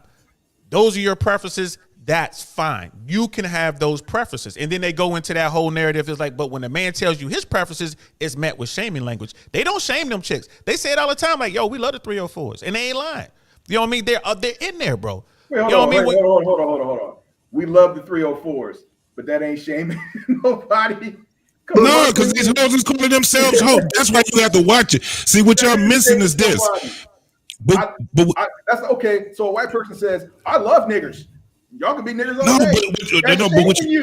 What you're missing, bro, is that they're calling themselves hoes. They're calling themselves bitches. That's why when you watch it, they expose these girls and they only let them talk. They talk about, these girls always talk about, they ask them, would you get a man that like other men? You know how many girls be on there and be like, I like men that get other men? They sit back and expose them. That's it. They get the bottom of the bottom now. Yes. It's Miami, bro. It's Miami. It's Miami. It's Miami, it's LA, it's Dallas, it's Walla Walla, Washington. A lot of women get down like this, bro. It was like that in Cincinnati long before this shit, bro. I understand come on. But it's IG. That's what it is. It's IG. You have to maneuver in certain circles to encounter them. I don't encounter these bitches in my everyday life. And I encounter a lot of females. Like I was saying to somebody the other day, like if you looked on the internet, you would think BBLs is all over the place. They actually aren't. They're in specific places, and you usually got to be in specific circles to be around there. Somebody hit me up when I was on there because I told him where I was from. He was like, we was talking about Sacramento. Oh, you tripping about Sacramento. Nigga, I've been around in Sacramento for the last 20 years. I don't know anybody with a BBL because I don't fall in them fucking circles. Now look at this. But look at this, Tom. When I was younger, I was going through certain situations because of the environment that I was putting myself in. when I changed the environment I put myself in, I didn't go through those things anymore. I wasn't coming home with bullet holes in my car because I changed the environment that I was in. It's the same thing. If you find yourself being around nothing but bitches with BBLs, it's the fucking circle you're in. Because there's a whole other world out there where that shit don't exist. So well, hold on. And let me say this. Absolutely. Let me say this real quick. And then we'll give this brother JT. We'll go JT. We'll go JSWANS. And then we're gonna bring in Brother Dusto because Brother Dusto's sitting lurking in the darkness over there like a broke ass ninja. Look at him. Look at that smile so we can see. Yeah, I ain't got no lighting in this room. Ain't got no damn light. That boy done went somewhere. But I just want to say this real quick. Here's the thing about Fresh&Fit and the Fresh&Fit platform. Miami and Fresh don't source women. They haven't sourced women since like the third month or so they've been doing this, right? Women hit them up. The producer, Chris, is the guy who goes out and they work it out. Women hit them up looking for clout. So that's definitely going to bring a certain type of woman to the platform. I can't argue that. At all. Right. But brother Tommy, to your point, and then we're gonna go. Let me switch it up. We're gonna go Dusto, JT, then JSWANS. But the thing is this, bro. Back in the day, remember back in the day when we was doing the bad things, bro. Brother Tommy, back in the hood days, right? When you out there kicking it with the plug, right? A certain type of woman came with that, correct? Yeah. And that's what we're talking about here. They got the bag. It's the same thing. It's just legal. It's legal drug money. They got the bread. The women gonna come around, and the women who aren't on the show, the women who are wise enough to know to stay off that show because they running the game like they're supposed to run the game in their own closet. They still coming out. They own the boat, bro. They coming to dinner, right? They in the section. They still coming out, bro. They still coming out. There's no such thing as like we laugh about like the NBA players or the rappers. Why they fuck like the same 5 bitches? Them ain't the only 5 bitches that exist. Because them dudes ain't got game. They ain't got no game.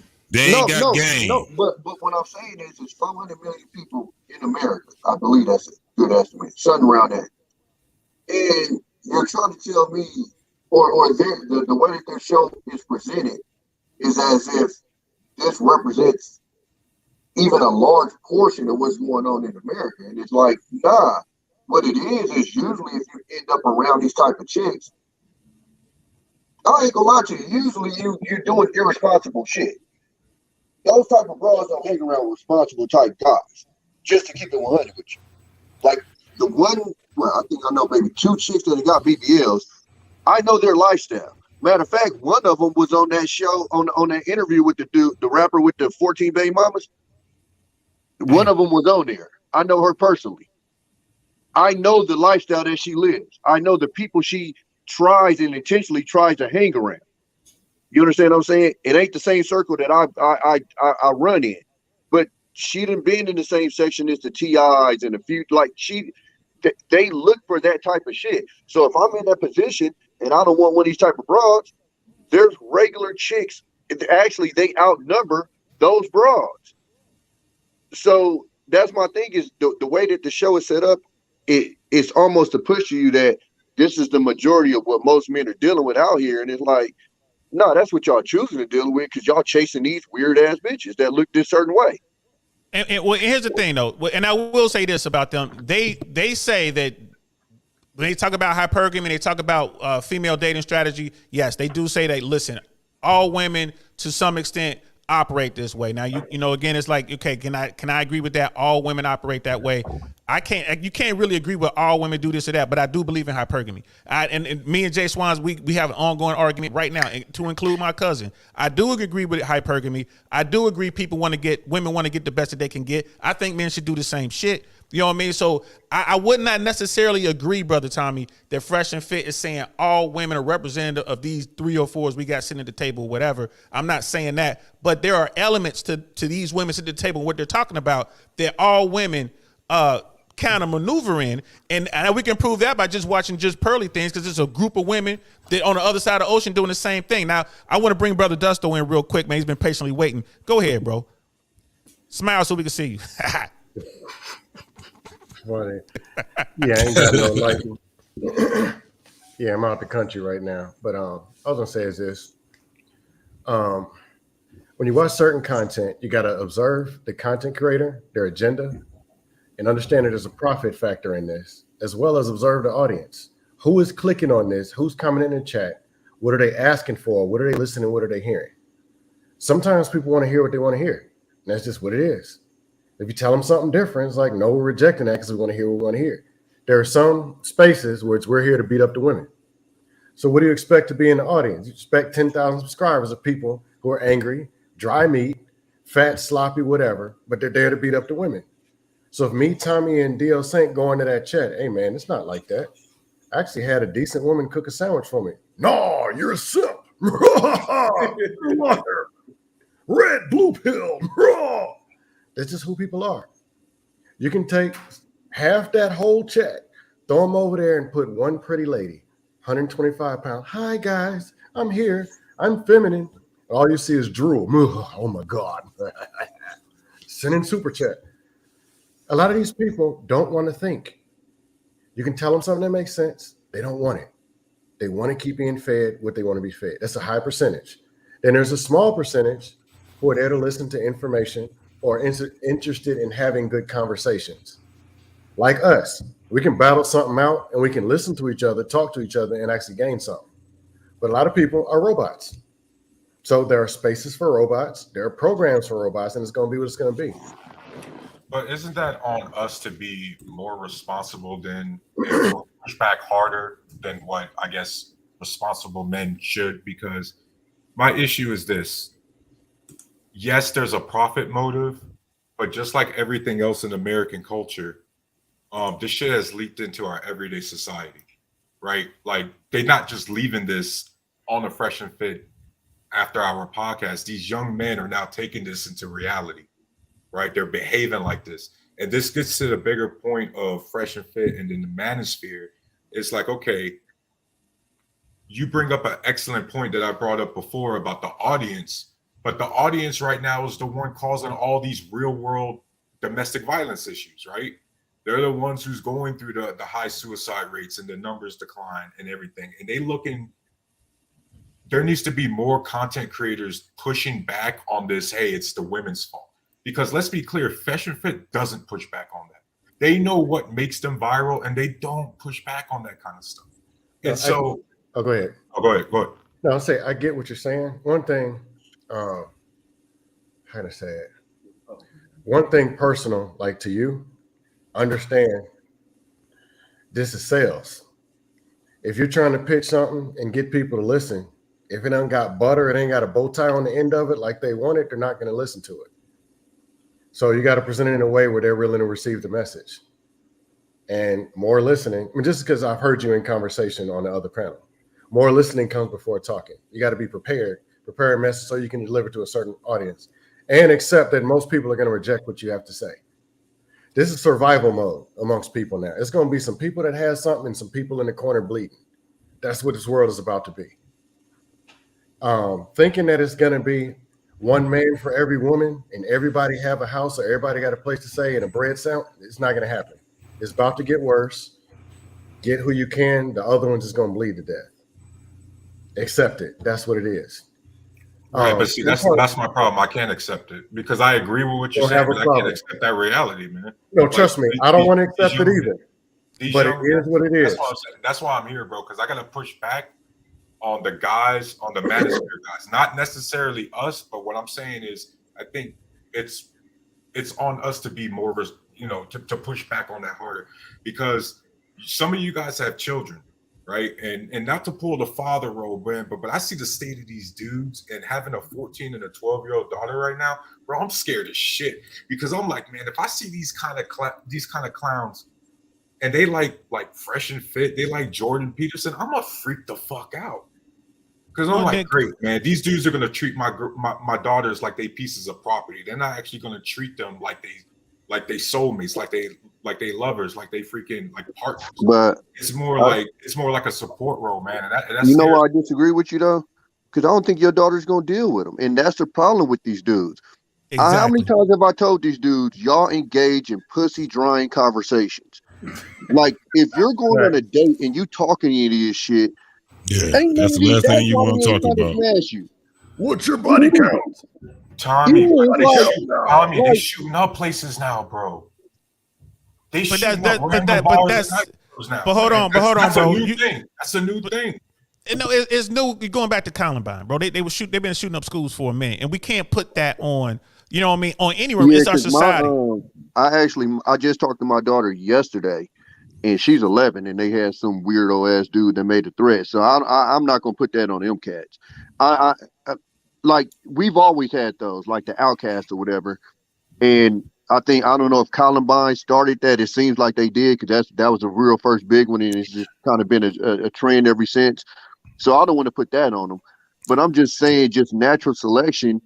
These dudes is just gonna take L's. Now it might eventually turn to that, but again, I'm not gonna put it on them. I just think Columbine entered a new, I don't know, new era, like a new era. It's a new way of life. Losers to get their shit out, and so you just got losers from different sections that's just using that to kind of, do whatever work that they want to do. But I think at the end of the day, natural selection, at the end of the day, it's going to be winners and it's going to be losers. And the problem is these dudes that are losers are trying to figure out how to become winners. And they won't figure it out though, bro. And that's what I'm saying. You got a podcast of dudes that are losers that's trying to tell losers how to be winners. And it's like, dog, y'all losers with money. It is what it is. I don't see. This is my thing. This is my and I only watch these guys. I'm way older than these dudes, right? I don't watch these dudes for entertainment. I watch them for actually to find out what the fuck is going on. These ain't the dudes that you saying that they are, bro. They set the women up. The average woman to come on that show, what is their occupation? I'm an entrepreneur. I'm a stripper. I do only on the side. I do OnlyFans, and I do real estate on the side, and I'm a CNA, and I'm an esthetician. Almost every one of them girls got one of those in there or two of those in there. This is what they say. That's why they ask them at the beginning of the podcast their whole nomenclature, so they can set their ass up and they let you know this is what they're thinking. Again, these are not, and you're right, DL. These are not just damn Miamians. They all over. They get these women off of the biggest dating platform in the world, which is IG. That's how they get them. These are between the ages of 18 and 22. These are the girls. It's like what it is that they're lucky enough to get on the show. But if y'all check out what these young folks is really talking about, bro, this is the shit. This is where they at. Yeah, and I gotta get on you. Go ahead, bro. I gotta get on you, bro. What the fuck did you say? Nomenclature. What the hell you trying to say? Nomenclature, man. The nomenclature. Yes, you know what I mean. God damn it. God damn, boy! I tell you what, man. We need to shut down all them bases. Man. We need to shut down all them bases in the South. We got to shut all them Army bases down in the South, bro. Let's mess up too. You know, one of my biggest issues though with a lot of these cats is you being mad at women for being women. Women have always been goofy. There you go. Patrice O'Neal was speaking years before this shit blew up. And what was he telling us? Women are fucking goofy. And so we literally have men who are pissed off because women are goofy. When the dudes out there that actually get women, you understand that they goofy and you work around the shit. It is what it is. Yo, I mean, go back. Yeah, well, no. Well, before I go back to that, we gonna deal with. I'm gonna let y'all deal with this, but I want to do another one. So go ahead. Yeah, I mean, because listen to the chat. Listen, this ain't Fresh and Fit platform. I love y'all. Y'all dealing with real. I'm gonna say the word one time. I don't want to say it again. Y'all dealing with real niggas here. All right, trust me, bro. Y'all gonna see me. If y'all rock with Fresh and Fit, y'all gonna see me. I'm only saying that so y'all can think about what y'all put in the chat. Shout out to King Life. He know what it is because that's a real one. King know what it is. We'll put the gloves on. He'll put the gloves on. So if y'all ain't about it like King Life, think about what y'all putting in the text, bro. Straight up. But let's go ahead. Go ahead, JSWANS. I'm like, who is this SF Giant? And who the hell is he talking about? He's one that got SF Giant's been he comes through. He rocks with me, bro. He's on this platform. I don't know, but on the platform now, talking all that shit. Your corny Yeah, ass. Look at the hell let me drop the link again. I'm assuming his little sissy ass is up with my man saying he's worried about his daughters. Okay, halfling. That's we don't know, man. but that's the thing though. We don't know. There's a lag between when the chats come in and where the conversation is. So keep that in mind. You know what I mean? Yo, brother Giant, SF Giant, come on up here. You know what I mean? Brother Tommy and brother JSWANS, they both Northern California dudes. They both Northern California dudes. This dude up here questioning. I'm assuming he questioning this man worried about his daughters. Okay, we don't know, but we need him to listen here, weirdos. If a man loves his children, that's how a man's supposed to act. All right. And if that's what your concern is, shut your bitch ass up. All right. All right. Let that man be a man. All right. Welcome to the I Really Want to Know podcast. But I'm having trouble. I dropped a link again. Quietly, where's he at? No, where you at, man? Probably San Francisco Giant, SF Giant. That would be my thing. That's why he's probably upset. So now that we got that out the way, you know what I mean? Y'all welcome to the Fresh Fit. Y'all welcome to the DLC and I Really Want to Know podcast. Y'all know how we get down over here. Y'all want to know how real men talk, man. This is what it is. Hey, and you know what I mean? You got the mods or whatever. Don't block this corny dude. Let him do his thing. I was gonna say something else about Fresh and Fit. Real quick before we do that, hold that thought to me 1 second. Miss Globe Girl, you're absolutely right, sister. Another vet. You know what I mean? You're absolutely right.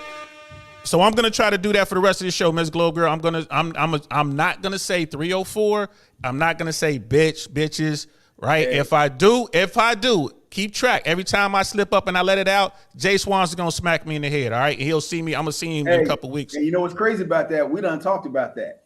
That's something that you and I done talked about. Something we done talked about. So I'm not gonna do it. Yo, chat, catch me if y'all catch me saying 304. If y'all catch me saying outside of me explaining the rules, y'all catch me saying, brother Reggie, your daughter's moving about in the background, bro. Brother Reggie. How did that shit come back up, man? How did that was in the 80s, man. That 304 was in the 80s. What the hell? How did that come back up? But the final part of that is I gotta give a shout out to brother Michael Manistroke, man. At Miss Globe Girl, I never do. I try to call them ladies. Holla, holla, holla, holla, holla, holla, holla, holla, holla, holla, holla, holla, holla. Let me holla at you. Let me holla at you. Let me holla at you. Let Michael know that ain't gonna work. Looking like that, you might want to, player. But D, we done talked about that. You know what I mean? But yes, and brother Dusto has something else he wanted to say about Fresh and Fit. So go ahead, bro. No, I was gonna say is this. At the end of the day, if you're an Orlando Magic fan, you're probably gonna go find some content or some clothes, whatever, for Orlando Magic. If you're not, don't move to Orlando. Don't show up at the stadium. Don't watch the games when they come on at 7:30. So, like, if people aren't with what it is that they do, just don't watch the content. But they have a specific thing that they do with a specific audience, young chicks from Instagram. And it's not, we're gonna help every man in the earth get married. That's not what it's about. So a lot of people who have smoke, what are they watching it for? Like people who actually got so much smoke for Fresh and Fit. It's not the show to say that we're going to go save the world or all for community service amongst the whole black. That's not what it is. But what they do is consistent, and it is the content and matches what they do. That's all I got. Hey, can I respond to Miss Globe Girl? Because she asked, what's the definition of goofy? Go ahead. Clearly, she's been taking 5,000 offenses to what the fuck we've been saying. So please don't ever go to a barbershop. She Navy, but brother Tommy, just so you know, she's Navy, bro. She did. It is what it is. But yeah, I want to say she did. Yeah, goofy talking Navy talk because she's Navy. I think she did 3. I think she did 3 terms. Goofy is being a side chick of a married dude and waiting 10 years for him to get divorced. That's what women do. Not all, because you got to make that disclaimer for slow people who think everything you say means all. Not all, but that's something women commonly do. What's goofy? You look fat in that dress and you come ask me, do I look fat in this dress? That's goofy. I can keep on going with the goofy shit you women do. So, I mean, if you took offense to that, hey, it is what it is. But from men perspective, y'all do a lot of goofy shit. And yes, men also do goofy shit. Before we go down that road, I say run three of the goofy things dudes do. Watch Fresh and Fit. No, I'm... I just want to I see they got some fans in the chat. I want to piss them off right quick. Oh man, y'all wild. I ain't got a problem with them dudes. They do what they do. It ain't nothing personal. Yada yada yada. They put in there. First of all, some dude, old street dudes. Ain't no nigga up here even claim to be a street dude. So suck a dick. But anyway, when I say loser, I mean like I said, BANDMANKEVO is heavily successful. He's a fucking loser. He went to go get lipo because girls kept cheating on him with guys with muscles. No, he got a BBL player. Yeah. So just because you got money and just because you got business and shit, that don't make you not a loser. So I just want to put that out there. Yeah. Hey, man, that is, and I, you know what I mean. Hey, baby, I don't think you do nothing goofy. I'm just throwing that out there. Like, bro, but here's the thing. So let's shift the conversation a little bit, right? Because Brother Reggie was saying this, he was asking a question. So what can we do as men, as older men, as leaders? We all agree on this panel. The shit is different, right? We are in agreement on that, right? Shit has changed, and we are in agreement that young men are screaming for help, right? They're going wherever they can go to find this help. So what should we be doing as the elders? I'm the oldest one on the panel, so I'm the old motherfucker. As elders, what should we be doing to help these young men? Let's start off with Dusto. Oh, you got to tell me to be up there. Oh, there we go. Well, I can't say so much because I'm not married, because the first thing to do is go get married, have a successful relationship. I ain't done that one yet. But still, had a conversation. That's all you can do is pass information, share examples, share some kind of reality and some kind of positivity, or redirect people into different space so they can get some good information. If they don't want it, then you troll them. That's where I come in. Because they ain't going to listen no way. So you might as well troll them, have some fun, and let them do what they do. Shout out to all the trolls. Shout out to all the trolls. Let's go with Brother Reggie, who's not a troll, by the way. And before you even start, man, I mean, like, look, shout out to you, because I know you really want to do better. You want our society to do better. You want our community to do better. You want our country to do better. You want to help everyone. I know that. I can get that, bro. This is the second time we've really interacted. So shout out to you, man. So how are we going to go about doing this? How can we get this mission accomplished? Well, the first thing is that we got to understand that arguing about the manosphere is not going to do it, right? At the end of the day, men do need the space to talk, but the direction is going, that's not, we're not going to do anything to change that. Here's what needs to happen though. As men, we have to understand that right now, the reason why women seem to be dominating these spaces or dominating these conversations or at the forefront is because men do a hard job just advocating for ourselves as a whole, right? We get a lot of these dudes, man, who just, again, they can't even pop up on cam or on audio and say these things. It's always in the hush. They always watching how other dudes is operating and then hating on that, but then they won't even bother just doing the same thing. Like, for example, I agree with Fresh and Fit with their daytime stuff. So why isn't their biggest advocates following the path that they outline? If what they're saying is so good to these young men, why aren't these said young men following what Fresh and Fit are doing? And the answer is because oftentimes the conversation just ends up being a roundabout way to blame the feminazis, the feminists, the women, however it is you want, the gays, the whatever conspiracy you want to come up with. The reality is that men need to be told that the best thing we ever needed, or the thing we need the most, is that ticking time bomb. That's why you see parents a lot of times want their sons to go out to the world earlier. You need that rent. You need that foundation. You need that ticking time bomb for a man to go, hey, no matter what, this rent needs to be paid or I'm going to be fucking homeless. But when you're constantly blaming women, you don't have the ability as a man to do the proper gut check. Now all of a sudden that self-reflection is going out the way because you're listening to a whole bunch of other dudes who are somehow successful, at least how you think you want to be successful. And they're telling you, well, it's not really, yeah, there's some things you can do, but at the end of the day, bro, these women got to do this, and this. Right. And it's like, well, okay, you want to be treated as a leader. Why is it that the public figures are currently telling these men how not to be a leader? Right. At the end of the day, like I tell my daughters, but this is a universal principle. At the end of the day, you need to be able to pay your bills on your own. Yes, there's some ways that your parents can help or whatever, but you need that job, you need that rent that way, because just having that alone, guys, think about the first time we paid rent, the first time we ever signed the lease, or the first time we ever signed the mortgage. Automatically, without even thinking, our money habits changed, didn't it? All of a sudden, some of the bullshit that we would waste our money on, we would just automatically know, shit, man, I can't, rent's due in a little bit. But when you got more and more of these men not coming out in life and then staying at their parents' house, they don't get that message, right? A lot of these men don't realize that a lot of the things that successful men do are byproducts to being able to actually take that step forward, right? So like, for example, yes, most of us are in the military. Yes, most of us are used to, NCOs and shit telling us what to do. But I'm sorry, every last one of us didn't need to be forced to go to that recruiting station, right?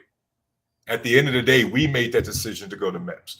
We made that decision to hop on the plane. We made that decision to put that up.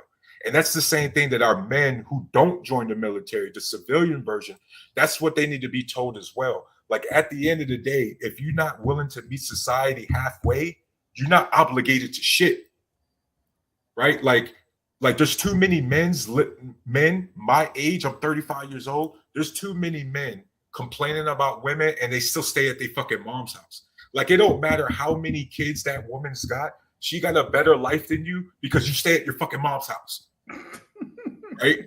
Like it doesn't matter how jacked up her life is because she's actually lived it. You stay at your fucking mom's house, right? You don't pay rent.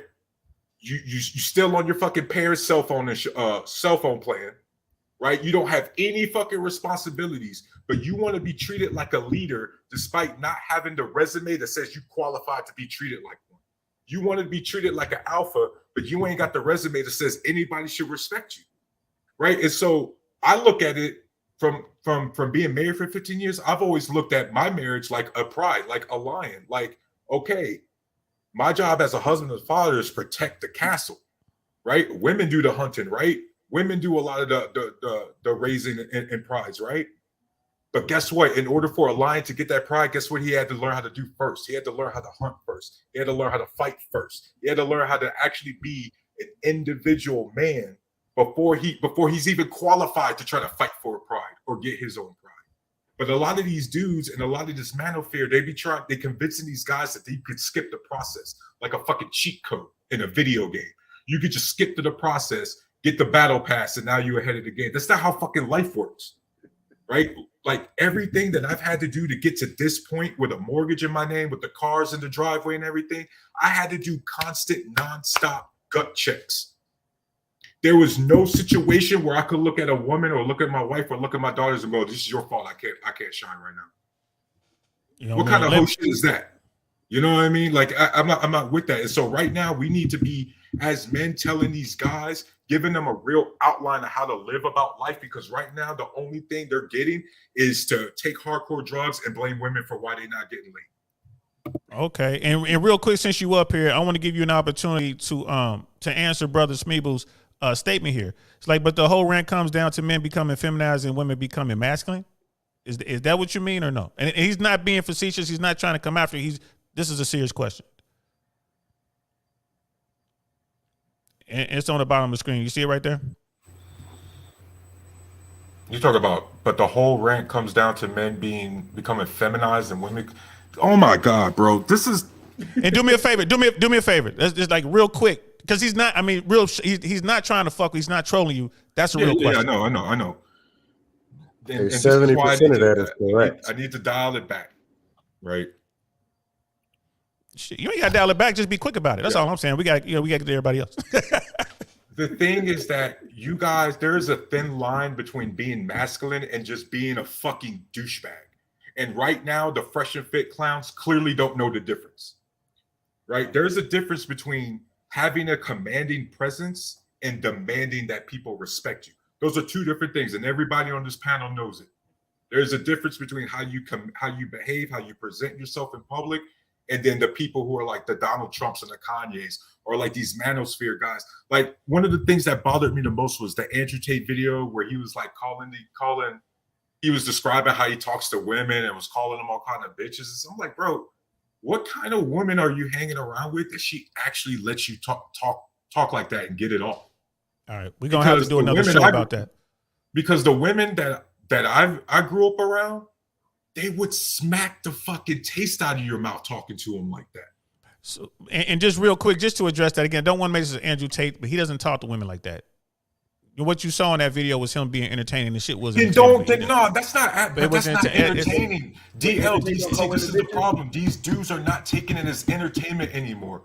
We blurred the line between entertainment and real life. See, this is why it's a unique American problem. Because guess what? They got the same video games, violent movies, TV shows, music, all this other shit in a bunch of other countries, and yet America seems to be the only place where this is a big fucking issue. Right. No, I gotta push back on that too, bro, because we're starting to see this type of senseless slaughter, and I mean, all continents are starting to report it. You know what I mean? From New Zealand to Australia, you know what I mean, to the Middle East, which is a different animal. You know what I mean? You seen it in Scotland back in the day.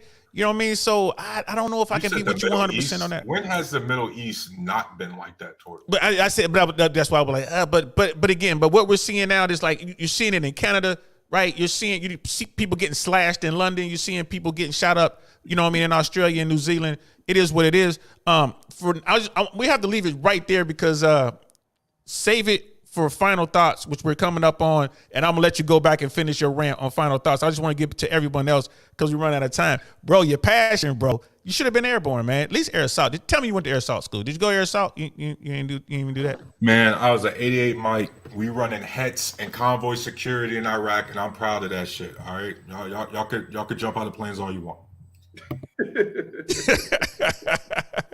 Brother Tommy. Brother Tommy, Navy's in the house. Yeah, I was an AO and we ran port to port, bar to bar, and I'm proud of that shit. No, I think the funny part is, and you said that question wasn't like in spite, but I didn't even understand the question because everything that he said was man shit, and I agree with it.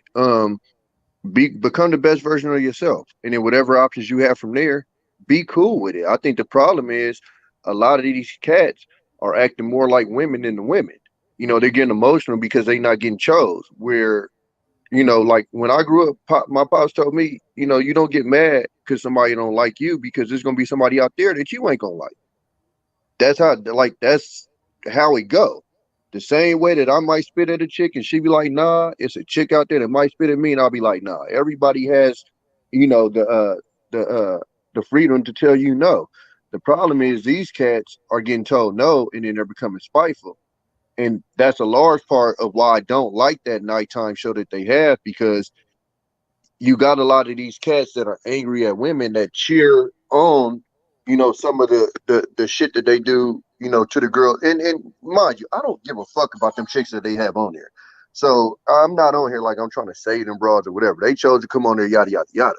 What I'm saying is, as a man, to present yourself as if like you poking out your chest because you standing on business against females is weak as fuck to me, especially when I know for a fact that if you ain't had this bag and this quote unquote clout that they talk about, you wouldn't talk to them like that. So it's gotten to a point to where I remember I was on a panel one time and we brought a female. It was one of the shows I was running on podcasting, and we brought a female up. And before she could say one word, the dude just started attacking her. Oh, you did it. And I'm sitting there like, yo, what is going on? And it's gotten to the point to where these dudes look at women, which is the weirdest shit in the world to me, as enemies.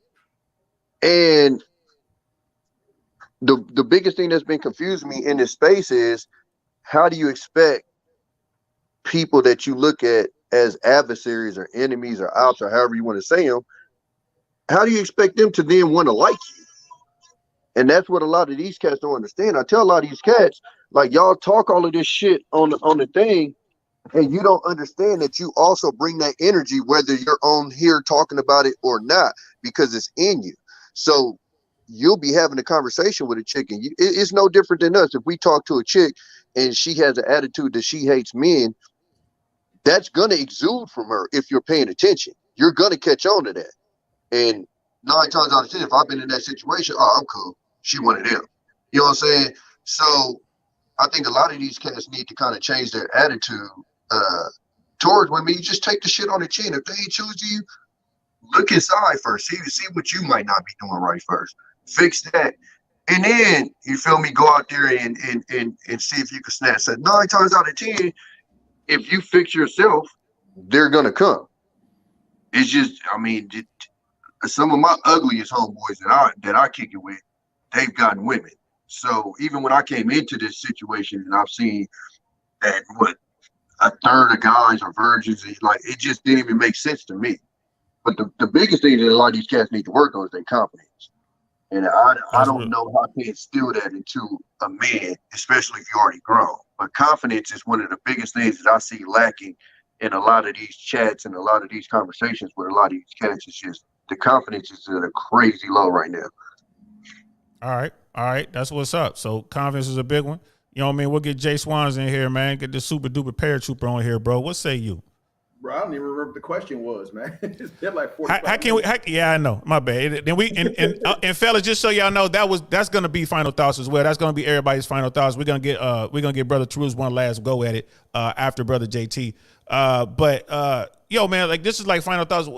What should we be doing as old heads, man, trying to help these young guys maneuver this new world? Setting the example. You know, I mean, you know, be who you are. I mean, you know how I am, man. I've been telling cats for years, you know what I mean? When cats get out of pocket, I'd be like, you want to be me, don't you? You know, and you know how I am. I mean that shit.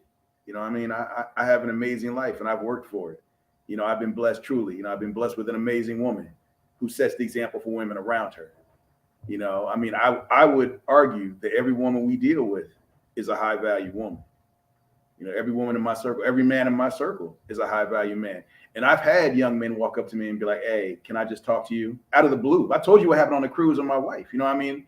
A woman just talking to her, talking about, hey, you know, can I talk to you? Can I learn from you? That sort of thing. And I think you have to put that type of energy out. You know, confidence is a big thing. And we talked about that the other day, talking to my wife and her friends when they were watching the show the other night. They're listening, they're reading the chat back and forth, just laughing, you know, because guys are trying to figure out, well, women want this and women want that, you know, and they were all like, look, we just want a confident man. You know, a man just to be confident and be able to speak for himself. And these are coming from, once again, I would consider every woman we deal with, everybody in our circle, high value. Because, you know, we don't. Well, they're all married, right? They're all married women. You know, most of them, yeah. Most of them are married, yeah. And most of them, you know what I'm saying? So yeah, you know, that most of them are married, and and it's because of that, you know what I mean? And you know, and as far as guys talking about, well, you know, this man's a feminist and that's a feminist. Look, I tell everybody all the time, you know, without my wife, I wouldn't be who I am today. You know, we do things together. We make moves together. You know, My running gag is that I'm just a muscle. She's the brains. And I don't know if that's a joke. and this is what the Manosphere says, that men and women are better together than they are apart. You know what I mean? So that's what's up. I appreciate that. We're going to get Brother JT up on here. Hey, Dio, can I just knock down something right quick? I want to ask every man on the panel that question that you put up. Do any of you men agree with that? You can have all the confidence in the world and have 0 women. I do not agree at all. Thank you. That was Man, who said that? Don't get no chicks, because that right there is the most asinine. And I've had this argument with these cats in this space, and what they don't understand is confidence is tangible because it comes from what you've accomplished as a man. Period. That's where your confidence comes from. Hey, brother, you know what's funny? You know what's funny is that I just said that we had a group of women sitting here watching the show the other night, and they all said that they want a man with confidence. Yeah, and for Trio, man, I gotta tell you something, bro. Back in the day when I was savage, man, when I was at my peak when it came to womanizing, when I was running the highest number of rotations, bro, I was broke as a joke, but I was one confident motherfucker, bro. Yo, y'all just don't know. That was real. But you know what? You know what really shuts that whole comment down is when you see confident ass ugly dudes snatching bad chicks. Confidence is fucking currency when it comes to females. Period. It's fucking attractive as fuck to a female. If you don't think you ain't shit, she ain't gonna think you shit. If you think you the shit and you really believe it, she gonna think you the shit. Period. That was a saying by a wise man. Black and ugly as ever. However, yeah, hold up, JT. The only reason why I didn't bring that up is because the first thing they gonna go to with that is, oh, well, he was rich, which we all know before he was rich, he was still getting chicks. But that's the only reason why I bring it up, because the first thing was good is, oh, he was rich. That's why. First of all, for a man to put something like this in the chat, he's not confident. But exactly. and secondly, and we want to, and I want to say this real quick, and then we're gonna get to brother JT's last thoughts. Trio, real talk, and this is not me trying to talk shit. Like I'm the old guy, man. Like literally, I'm out the game, man. I'm the old dude, but I'm here to tell you that you want a cheat code. The real cheat code is to be confident, bro. You got to come up to women like you don't give a fuck, and it can't be an act. You can't be putting on my coat thinking you me. Nigga, you got to go out here and get your own coat, and you got to make sure that they understand what you're talking about, bro. When I was broke, when I was at my lowest financially, I had more women than I knew what to do with, cuz. And I used to talk about this on, I said this on Suzette Speak Show. I wasn't buying drinks at the bar because I was like, nah, you ain't gonna finesse me. I wasn't buying drinks because I couldn't afford it, bro. I would have gladly bought a drink for a chick if I could afford it back then. JSWANS wouldn't have, but I would have. You know what I mean? He wouldn't have, but I would have. I never had one-itis because I didn't have time. I had too many in the rotation. I couldn't simp on no one woman because I was running a rotation of at least 8, right? Broke. Trying to figure out how I'm gonna get enough gas in the car so I'll go over here and holler at this chick. Sometimes I ride the bus. So confidence, my friend.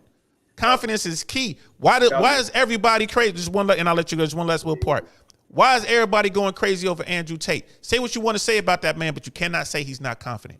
You know what I mean? And women, women fall for that like blind roofers. So we're gonna brother JSWANS real quick, and then we're gonna let JT do his blind. Say, man, look, like be who you are. You know what I mean? Confidence isn't faking something. Be who you are. Because you try to fake, like you try to do shit like I do, like that walk down the middle of the hall shit, that's real shit. I do that for real. And you know, and my attitude is if you gonna come get it, come get it. You know, and most people don't. So I mean, but that's who I am. That's me.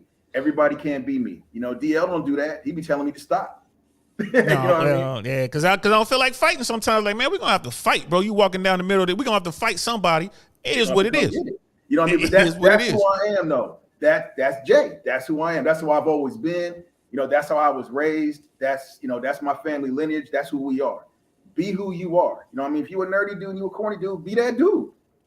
You know what I mean? Own it. That's confidence. If you a nerdy dude, you know you nerdy, but that's just who you are. That's who you are. Own it. Myron and Fresh are confident. Yeah, Myron and Fresh are confident, and look what they're doing. You know what I mean? So let's JT, final thoughts, bro. So the question was. Well, the question was, as the elders, as the old school dudes, as the OGs, you know, quote unquote, what would you tell these young cats on how to navigate this new world? Because this is a new world, bro. I shouldn't be able to tell them shit about how to navigate the new world, but I could tell them how to have basics. You know, my whole thing is that it's very hard to give somebody unsolicited advice. Very hard. That's why you pick your circle. And you fortify that circle, and then it'll spread from there. But if you're going out here trying to give unsolicited advice, you're going to either come off as somebody that's trying to sell some bullshit, or you ain't going to have nobody listening to you. So you fortify your circle. You got a brother, you see what we doing right here. This conversation, Black Man Unfiltered, What We Know podcast. You got my man Tommy going on. This is what we do. This is how we fortify our circle. And then it'll catch fire from everything else. But trying to go out there, especially being at the age that me and you at, I'm not trying to reach nobody like that. I got family members, and if they ain't trying to hear me, I'm not putting my energy into that. So I fortify my circle by teaching the people that's close to me and the ones that want to get close to me. You know what I'm saying? And there's a little thing where you can also make it look cool, make the shit look sweet. If you want to let and get the message out that marriage is what it is, make marriage look cool.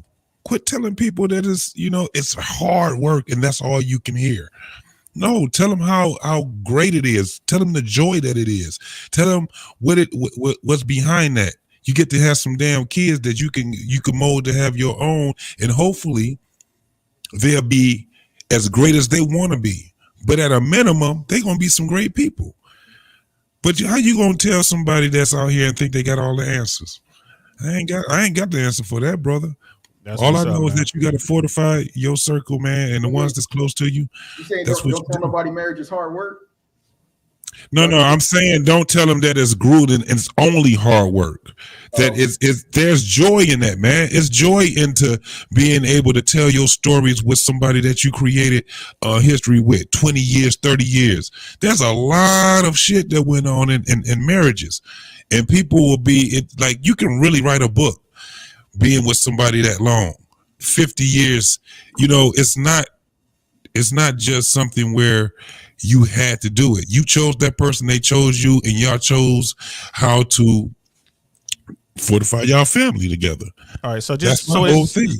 So it's not all bad. Tell them about the good because we don't hear that. I dig that. That's cool. So, brother Black Man Unfiltered, he's put out the bat signal, man. He want people to join over there. So I know you're gonna jump over there and help him out.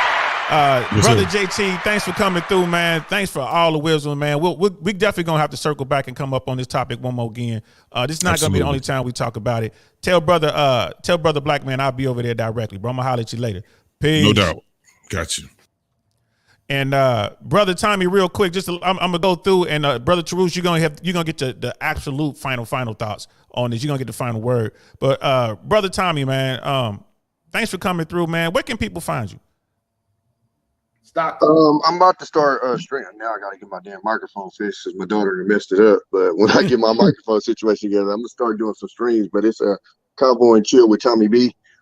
I'm gonna start firing back up on that probably in the next couple of weeks. And yeah, I'll be on Black Man Unfiltered. I'll be on Sir Held and start having me on his Sunday shows. So but yeah, you usually find me between those two channels, and then, like I said, I'm gonna start streaming on my Cowboy and Chill with Tommy B channel. Hey, that's what's up, man. I appreciate you coming through, man, and you know what I mean, coming through and dropping the wisdom, man, and keeping it 100. You know what I'm saying? So y'all brother Tommy B. We got a gift for y'all next week. Big fat ass hell. Hey, brother. Hey, good job representing Stockton, man. I was from out Rancho Marietta, Elk Grove area out there. Oh yeah, no, I'm from Oakland. I just stay in Stockton, but yeah, my uncle stayed in Elk Grove. You ain't claiming Stockton no more? No, I'm from Oakland. No, I'm born and raised in Oakland. That's tatted on the chest. Oh, word. 98. But yeah, no, I fuck around with Stockton though. I don't get in trouble out here. Yo, my wife. But, I got an uncle in Elk Grove though. That's where I spend Thanksgiving. We be always in Elk Grove, and then my little brother be up in Sac and stuff. So yeah, I'll be up there all the time. That's all. Yeah, all right. It's all well, love, listen, if y'all want to go hold hands and tell stories in the shower, man, y'all go ahead and do that on your own time, man. Brother Tommy got to go. This ain't Fresh and Fit, brother. We ain't doing that. All right, brother Tommy, I'm gonna holler at you later, man. I'm gonna catch you. I'm gonna catch you, Black Man. Peace. All right, JSWANS, man. What are your final thoughts, bro? Fuck you. How about them final thoughts? All right, I love you too. Nah, it's good, man. Like I said, it's good, man. We just got to set the example. That's all. Brothers got to set the example, man. We cats don't stop doing that because, like my man said earlier, they blaming everybody else for their problems. If you want good things to happen, you gotta make things happen. You can't just talk about it. You got to live it. And be proud of your family. Be proud of your life. Like I said, that man's talking about his daughters and raising his daughters. That's all love there, for real. I've been married for what 22 years now. 23 years now. So you know. Yeah, been together with my wife, over a quarter century. I mean, that's crazy, man. And but I respect you, brother. Like I said, you doing your thing, you raising your daughters, and you man enough, which a lot of these cats don't understand what a true man is. You're man enough to sit there and be like, yo, I'm worried about my daughters. That's a man, bro. Okay, respect and all that love. Now go beat your boots. Yeah, you don't know beat your my boots. bad. My bad. Yeah, he don't know what that is.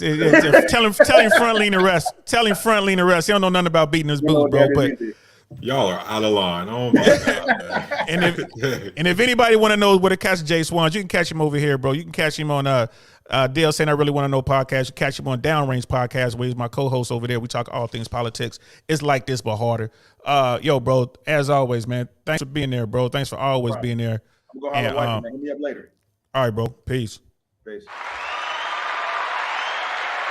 You know what I mean? Get brother Dusto up here, and then we get a Marine. It's just like a Marine to show up late. God damn it. We get to you in a second.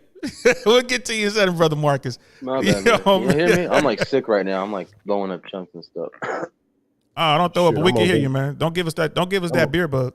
But brother Dusto, yeah, real quick final thoughts, and thanks for coming through. No problem. Final thoughts, understand people. People want to feel.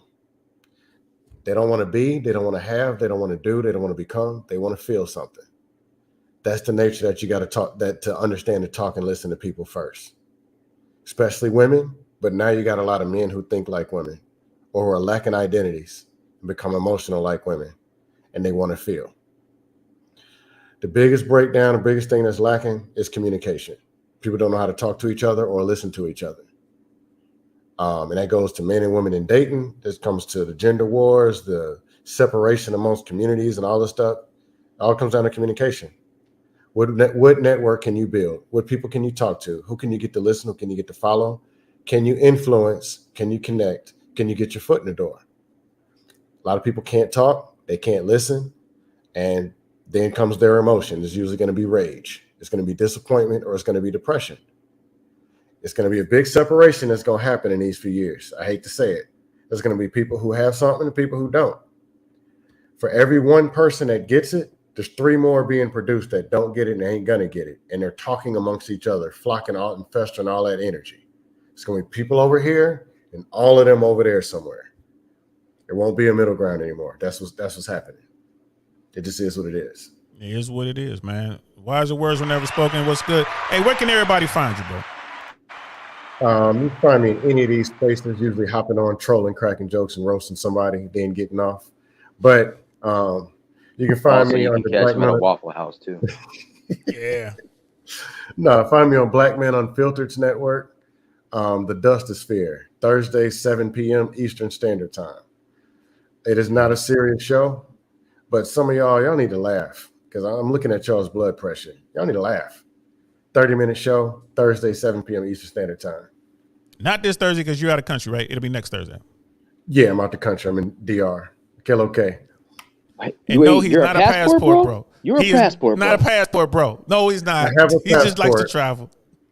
I like to travel. Yeah, he wants to get his dick wet. That's what's happening. Oh, see, we got the Marine come in hot. Marines come in hot all the time. So, brother Dusto, man, say vacation, real vacation. Thanks for coming through, bro. I appreciate that, man. Get back to that I-Mind. All right, shout out, Dusto. All right, peace. All right, Marine, showing up late. I'll give you your final word. Hey, man, I was plugging in everybody's channel in the chat, so I have to make sure, I came in and show some support. Yes, sir. I don't agree with everything that Fresh and Fit does, but I think the most important thing that we can take from any channel, whether we like him or not, is listen to the message, not pay attention so much to the messenger. If the message is valuable, if the advice is valuable, then the advice is going to be valuable. If it works for you, it works for you. And if it don't, then shut the fuck up and leave the channel and go to a different fucking channel. You don't have to villainize somebody just because you don't like it. Or you don't have to use a villainization of analogy. We don't have to do all that. That's bad enough that women do that. Us as men. Now this is why the fucking society of this America is fucking crumbling. And it's pathetic as fuck. Whether you're a man, a husband, a father, or whatever. Even the fucking grab your fucking nuts, man. You don't have to do the whole shit. It's bad enough that women do it to each other, and then they gotta do it to men. Now we gotta do us to us as guys. No. And I heard some saying, hey, Andrew Tate this or F and F that. Sure, are some of the things they may have said and not been clickbait or something to get the views or whatever? Sure, but that's business too. At the end of the day, it's not gonna be like they're not like saying the Holy Grail. And like they said, they weren't the coolest guys in school. They weren't the jocks. They weren't the fucking Chads or Brads with the fucking Murcielagos. They were nerds. They were guys that were gaming, whatever. It is what it is. At least they can help their demographic. They're gonna help theirs. I know myself, like you guys said, confidence is a major thing. Confidence, whether you're broke or rich, women will smell the genuine confidence from a guy, and they'll gravitate towards that shit. All right, ain't nobody gonna fucking hear about, hey, human trafficking, this and that. Oh, the allegations. It's not what you know; it's what you can prove. And like I said, isn't it supposed to be innocent until proven guilty? Supposed to be. Supposed to be, right? Men, don't unless sound like a you fucking brown bitch, like and don't us. be sound like these fucking feminists. Don't sound like a fucking bitch, these fucking feminists. If you're saying, oh, remember, do motherfucking process. Because remember, some of us have sons, some of us have nephews, some of us have dads and uncles, right? What if it's one of them and they're being falsely accused, falsely #MeToo? I'll smack a motherfucking guy in public if I hear some shit like that going on. You sound like one of these fucking fags, these queers. There you go. You said the big F word right there. They about to shut me down before I get started. See what happens when you rock with Marines? Hey, See but guess what? happens? Guess what happens? That's what happens when you let a whole bunch of these modern fucking feminazis, people in positions of power, a lot of these male feminists and panderers, passing legislation. It is what it is. But listen, like I said, that's why I was in Special Force for Marines. That's why I was in combat sports. That's why I was in boxing, wrestling, football. Fuck motherfuckers up. Huh? No, he's telling you he ain't married yet. He ain't married yet. And we got to shut it down. I'm We can't do the yet, back and yet. forth. Yeah, he ain't married yet. I want to get married, though. Yeah, he's a youngster. You know what I mean? Yeah. He was a hardcore. I'm in an LTR, though. I'm in an LTR, so long-term relationship. And I'm planning on moving out of the country sooner because, I've been all around the world and stuff. But, hey, man, I collected my medals and scalps. Yeah, you damn near out of the country, man. You ain't down there in TJ, man. So shit, you almost out of the country. I'm not that far from there, yeah. Not that far from there. But hey, man, like I said, men, stop being a bunch of fucking bitches. Grab your nuts, let them fucking hang, and fucking be honest with women. Don't be lying to women. Be honest with them. Be confident. Do your thing. Strive. Don't do it for another woman. Do it for yourself first. Women, make sure.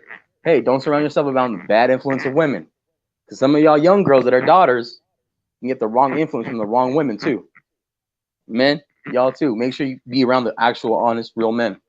You ain't got an uncle or a father, go to your fucking football coach or go to someone that's your sports coach. Go to someone that's like a Big Brother program or something like that. Be around someone that can actually help you, that actually wants the best for you. You got to bet on that. And shout out to you, DL Saint. Shout out to you, Taroos. I know you're a husband and a father, so shout out to you. Thank you for your service too. Hey, man, shout out to you there, Devil Dog. Like I said, man, that's what's up. Thanks for popping up late. It's all good, Marine. You know what I'm saying? Thank you. Thank you for your service, man, and all that good shit. I'll be talking to you later. All right, and then there was two, bro. And then there was two. So like I said, man, I'm going to give you the absolute final word.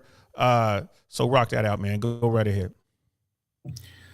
I pretty much said everything during this panel. It was fun. For all the guys out there who are struggling with dating, being in relationships, guys, remember that you're supposed to have fun while socializing. This is supposed to be fun. Going out and talking to girls, going out and meeting different people. It's supposed to be fun. You guys make everything sound like a fucking root canal. Everything is depressing. There's no point of doing anything because it's always going to be like this. It's going to be worse. There ain't no point of fucking listening. Then what's the point of even saying anything? Guys, this is supposed to be fun. The reason why I've been married for 15 years is because me and my wife have a great time together. We enjoy being around each other. It's not fucking mechanical, right? Like it's love, it's partnership. I don't look at my wife like a fucking baby factory. She's not meant to be in servitude of me, right? Like you guys got to chill with some of this draconian and archaic views on marriage and relationships and things like that. And so remember, just above everything else, guys, this is supposed to be fun. Socializing is supposed to be fun. Just always remember that. Thank you, Dio.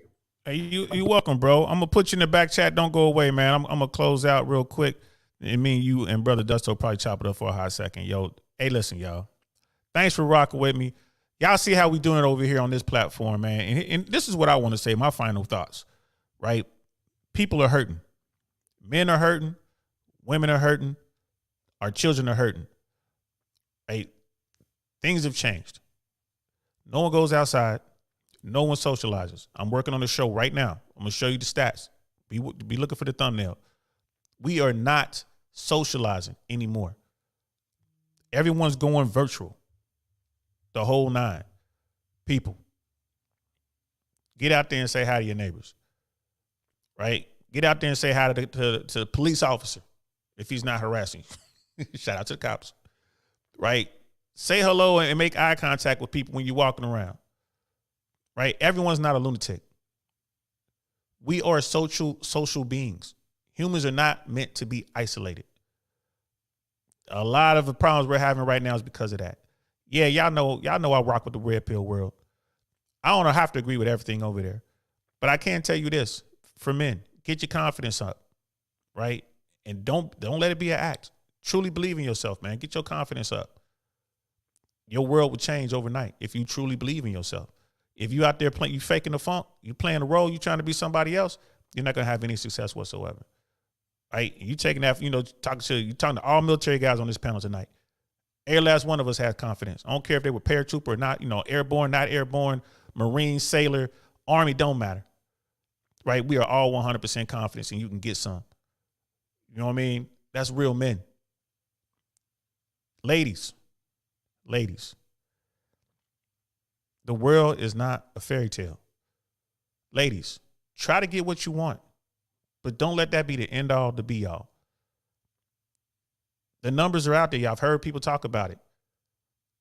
Coming up by 2030, they're saying that most women between the ages of like 24 and 40 will be single and childless. We've talked about it on this platform. You've heard it on other platforms. Ladies, don't let that happen to you. Don't let that happen to you. There are plenty of men out there who would love to get to know you, who would love to be your husband. Find those guys. Quit chasing the dudes with all the clout. Quit chasing the dudes with the Lambos. Quit chasing the dudes with the chains, which may be fake.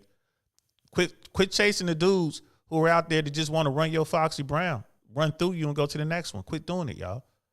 Quit doing it. All right. That's all I wanted to say about that. You know what I mean? Thank y'all so much for rocking out with me. You know what I mean? This is the DLC I Really Want to Know podcast. Thank you to all my Fresh and Fit family that was in here. Thank you to all my speakers from Suzette Speaks. Thank you to everybody who came over from Black Man Unfiltered and from all points in between. Thank y'all so much for coming through and rocking out with us. This was a great show. It was a great topic, and we got through it without anybody getting hurt. Without anybody getting hurt at all. Brother Jose is in the house. That's for you, bro. And that horn was also for everybody that I missed. You know what I mean? Brother Dino's in the house, man. Brother Dino Dinosaur, Miss AKA Lady, Sister Followers in the house. Miss Globe Girl, thank you always for being hardcore, for being tough, for being a warrior, and being over here and mix it up with the fellas. So that's it, man. We gotta go, man. I'm DL Saint. This is the DL Saint I Really Want to Know podcast, man. I'll talk to y'all later. Peace. Darn, that's the end.